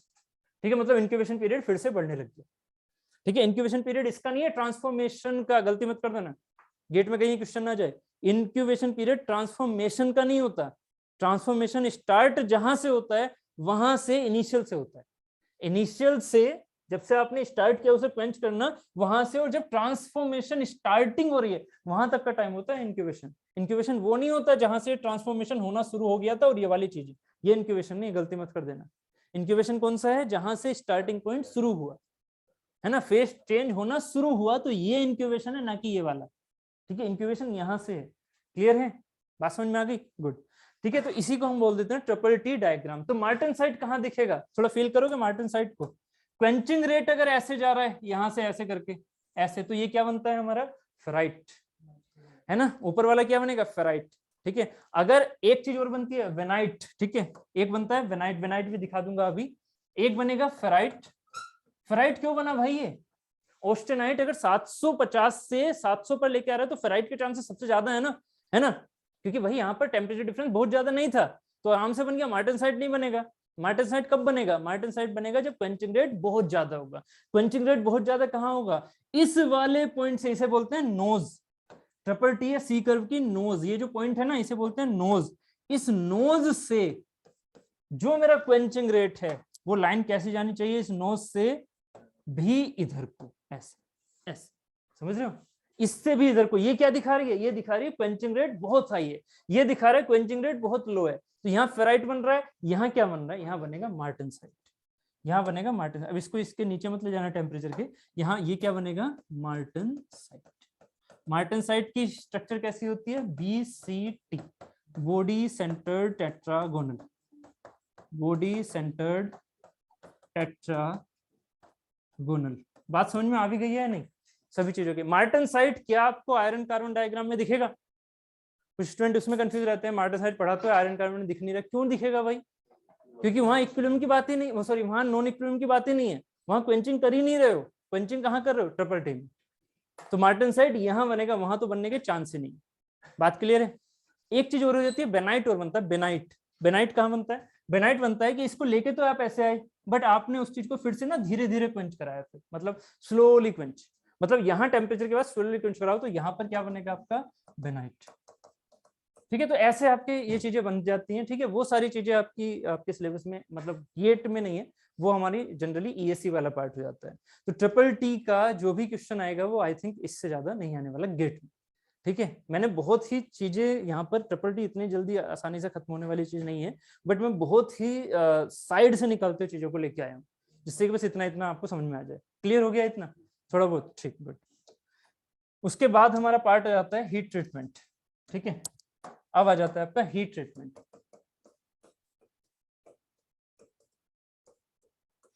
हीट ट्रीटमेंट में हमारे जो मेन प्रोसेस होते हैं वो हमारे कौन से हो गए, अनीलिंग। ठीक है, अनीलिंग हो गया। सेकंड हार्डनिंग, सॉरी नॉर्मलाइजिंग हो गया। ठीक है, हार्डनिंग हो गया एंड टेम्परिंग हो गया। टेम्परिंग। ये इंपॉर्टेंट जो प्रोसेस है वो ये है, annealing, hardening, normalising and tempering. ठीक है, एक्चुअली है तो ये भी आपके मेनली ईएससी वाले पार्ट की। ठीक है, बट थोड़ा बट यार एक वही चीज है ना कि अगर आपको एक चीज पढ़ाने गए तो फिर सारी चीजें पढ़ानी होती हैं। ठीक है,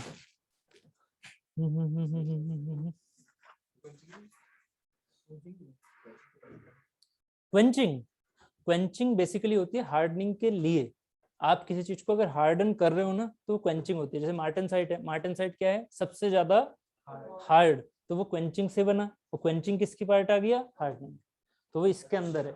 अब जब ज्यादा हार्डनिंग हो गई, अब आपको मार्टेनसाइट भी नहीं चाहिए, तो जब ज्यादा हार्डनिंग हो जाती है ना तो उसको किसके थ्रू किया जाता है, ओवरकम, टेम्परिंग के। जब मार्टेनसाइट बन गया ना और सारे में मार्टेनसाइट बना हुआ है, हमें सारे में नहीं चाहिए, तो आप उसे क्या करोगे, फिर से टेम्परिंग, फिर से हाई टेम्परेचर पर लेके जाओगे, फिर से लो टेम्परेचर पर। ठीक है,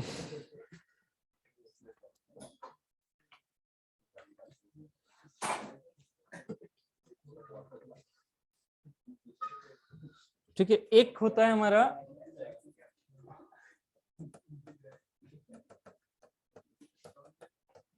ज़ोमिनी टेस्ट। ज़ोमिनी टेस्ट होता है आपका हार्डनिंग के लिए, कि हार्डनिंग उसमें कितनी हुई है, उसकी हार्डनेबिलिटी कितनी है। हार्डनेबिलिटी कैसे कैसे चेक करोगे भाई, ये मटेरियल है मान लीजिए आपके पास, इधर क्या है, ऑस्टेनाइट है मान लीजिए, ठीक है, या फेराइट है मान लीजिए, जो भी आप मान के चल रहे हो फिलहाल। ठीक है, यहाँ पर ये जो फेराइट है या ऑस्टेनाइट है, जो भी है आपके पास, यहाँ पर इसने आपने क्या किया, यहाँ पर आपने वाटर जेट को इस साइड से किया, मतलब ये बहुत हाई टेम्परेचर पर है, और इस हाई टेम्परेचर के बेसिस पर ये फेराइट या फिर ऑस्टेनाइट होगा हाई टेम्परेचर पे। ठीक है, उसको आपने क्या किया, यहाँ से वाटर जेट के थ्रू, एक ये आपके पास पार्ट है ऐसे स्पेसमैन, इस पर इस साइड से वाटर जेट मार रहे हो आप ऐसे ऐसे बहुत तेज, और ये हाई टेम्परेचर पर था, तो क्या होगा, यहाँ अगर ऑस्टेनाइट था मान लीजिए, तो ऑस्टेनाइट किस में कन्वर्ट हो रहा है, परलाइट में। ऑस्टेनाइट किस में कन्वर्ट हो रहा है, देखो यहाँ का टेम्परेचर सबसे ज्यादा, इधर वाटर जेट लग रहा है ना, यहाँ का टेम्परेचर सबसे ज्यादा, यहाँ का टेम्परेचर और कम, यहाँ का टेम्परेचर सबसे कम। क्वेंचिंग कहाँ होगी, यहाँ या यहाँ, यहाँ, बस यही चीज आपको समझनी है। जोमिनी टेस्ट में हमने क्या किया कि यहाँ पर क्या किया, मार्टेनसाइट बनाई, यहाँ पर क्या है, मार्टेनसाइट कम बने, है ना, यहाँ पर मार्टेनसाइट बिल्कुल नहीं बन रहे। ठीक है, तो आपने क्या किया, यहाँ पर हार्डनेबिलिटी, हार्डनेबिलिटी बढ़ाई या नहीं बढ़ाई, इसकी इस साइड की बढ़ा दी, मार्टेनसाइट बना दिया, जितना आपको चाहिए उतना बना दो। ठीक है, तो ये क्या है हमारा जोमिनी टेस्ट, जो कि हार्डनेबिलिटी के साथ या हार्डनिंग के साथ रिलेट करता है, जोमिनी टेस्ट।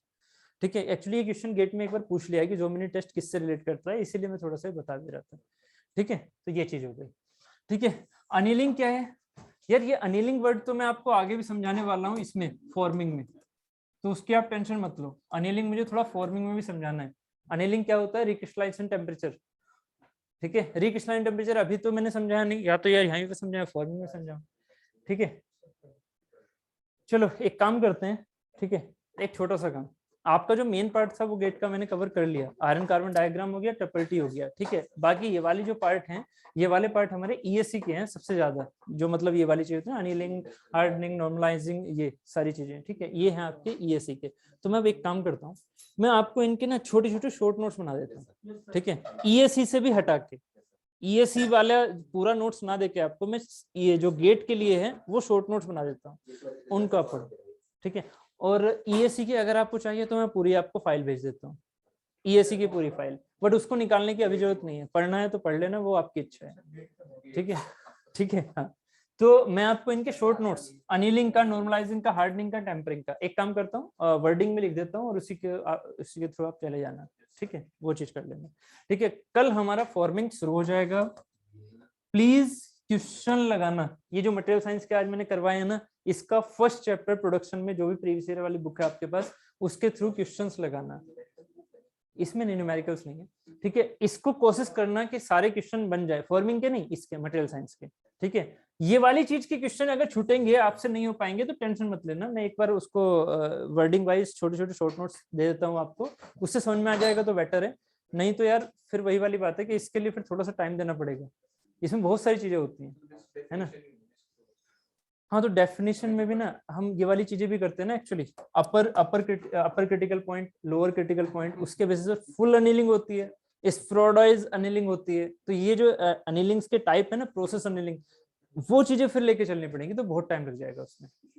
ठीक है, ऑयल बाथ होता है वो हमारी क्वेंचिंग है, हार्डनिंग में, ठीक है, हार्डनिंग के अंदर वाटर क्वेंच होता है, ऑयल क्वेंच होता है, ठीक है, और ब्राइन सॉल्यूशन में क्वेंच होता है, ठीक है। एयर कूलिंग होती है नॉर्मलाइजिंग में, ठीक है। तो ये सारी चीजें ये सारी चीजें फर्नेस कूलिंग अनिलिंग में, ये जो सारी चीजें होती हैं, ये सारी चीजें मैं शॉर्ट नोट्स में आपको दे दूंगा, जिससे थोड़ा सा आपको लिंक रहे। कोर्स परलाइट कैसे बनता है, फाइन परलाइट कैसे बनता है, वो सारी चीजें, ठीक है, शॉर्ट नोट्स में दे दूंगा। शॉर्ट नोट्स पहले आप या तो कॉपी कर लो, जिससे कि समझाने में थोड़ा टाइम ज्यादा ना लगे, या तो ऐसे कर लो। यार एक्चुअली ना मैं पता है मटेरियल साइंस सबसे लास्ट में लेके चलना चाह रहा था, बट सैटरडे संडे की वजह से मटेरियल साइंस पहले हो गया। पहले मुझे फॉर्मिंग खत्म करनी है, ठीक है, फॉर्मिंग खत्म करनी है पहले। एक बार एक काम करते हैं, फॉर्मिंग पहले खत्म कर लो, उसके बाद मटेरियल साइंस की जो भी, अगर मेरे पास एक क्लास और बच जाएगी तो मटेरियल साइंस में ये वाला पार्ट उस टाइम पे खत्म कर देंगे, ठीक है, ऐसे कर लेते हैं, ठीक है, ठीक। तो इसके लिए आप टेंशन ना लो फिर, ठीक है। तो अभी मैं एक काम कह सकता हूं आपसे, अराउंड 1.5 आवर का हीट ट्रीटमेंट रह जाता है, बस ऐसे ऐसे, ठीक है। अब मैंने टाइम भी उसमें ज्यादा दे दिया, जिससे कि आपको मैं समझाते हुए समझा भी दूं कि अनिलिंग में क्या होता है, ये जो आप कह रहे हो कोर्स परलाइट, फाइन परलाइट, ये कैसे बनते हैं, वो सारी चीजें। तो 1.5 आवर, बट ये कब यूज करेंगे, ये करेंगे जब हमारा forming and sheet metal operation complete हो जाएगा। ये मैं कोशिश कर रहा हूँ कि मैक्सिमम 8 to 10 डेज खत्म हो जाए। हाँ भाई, फॉर्मिंग को आप बहुत बहुत इजी समझ रहे हो। हाँ नहीं मतलब 8 to 10 क्लासेस चाहिए यार, इससे forming and sheet metal operation. हाँ जरूर, अरे हो तो गया यार, इससे ज्यादा कहाँ वो बच रहा है आपका। आपका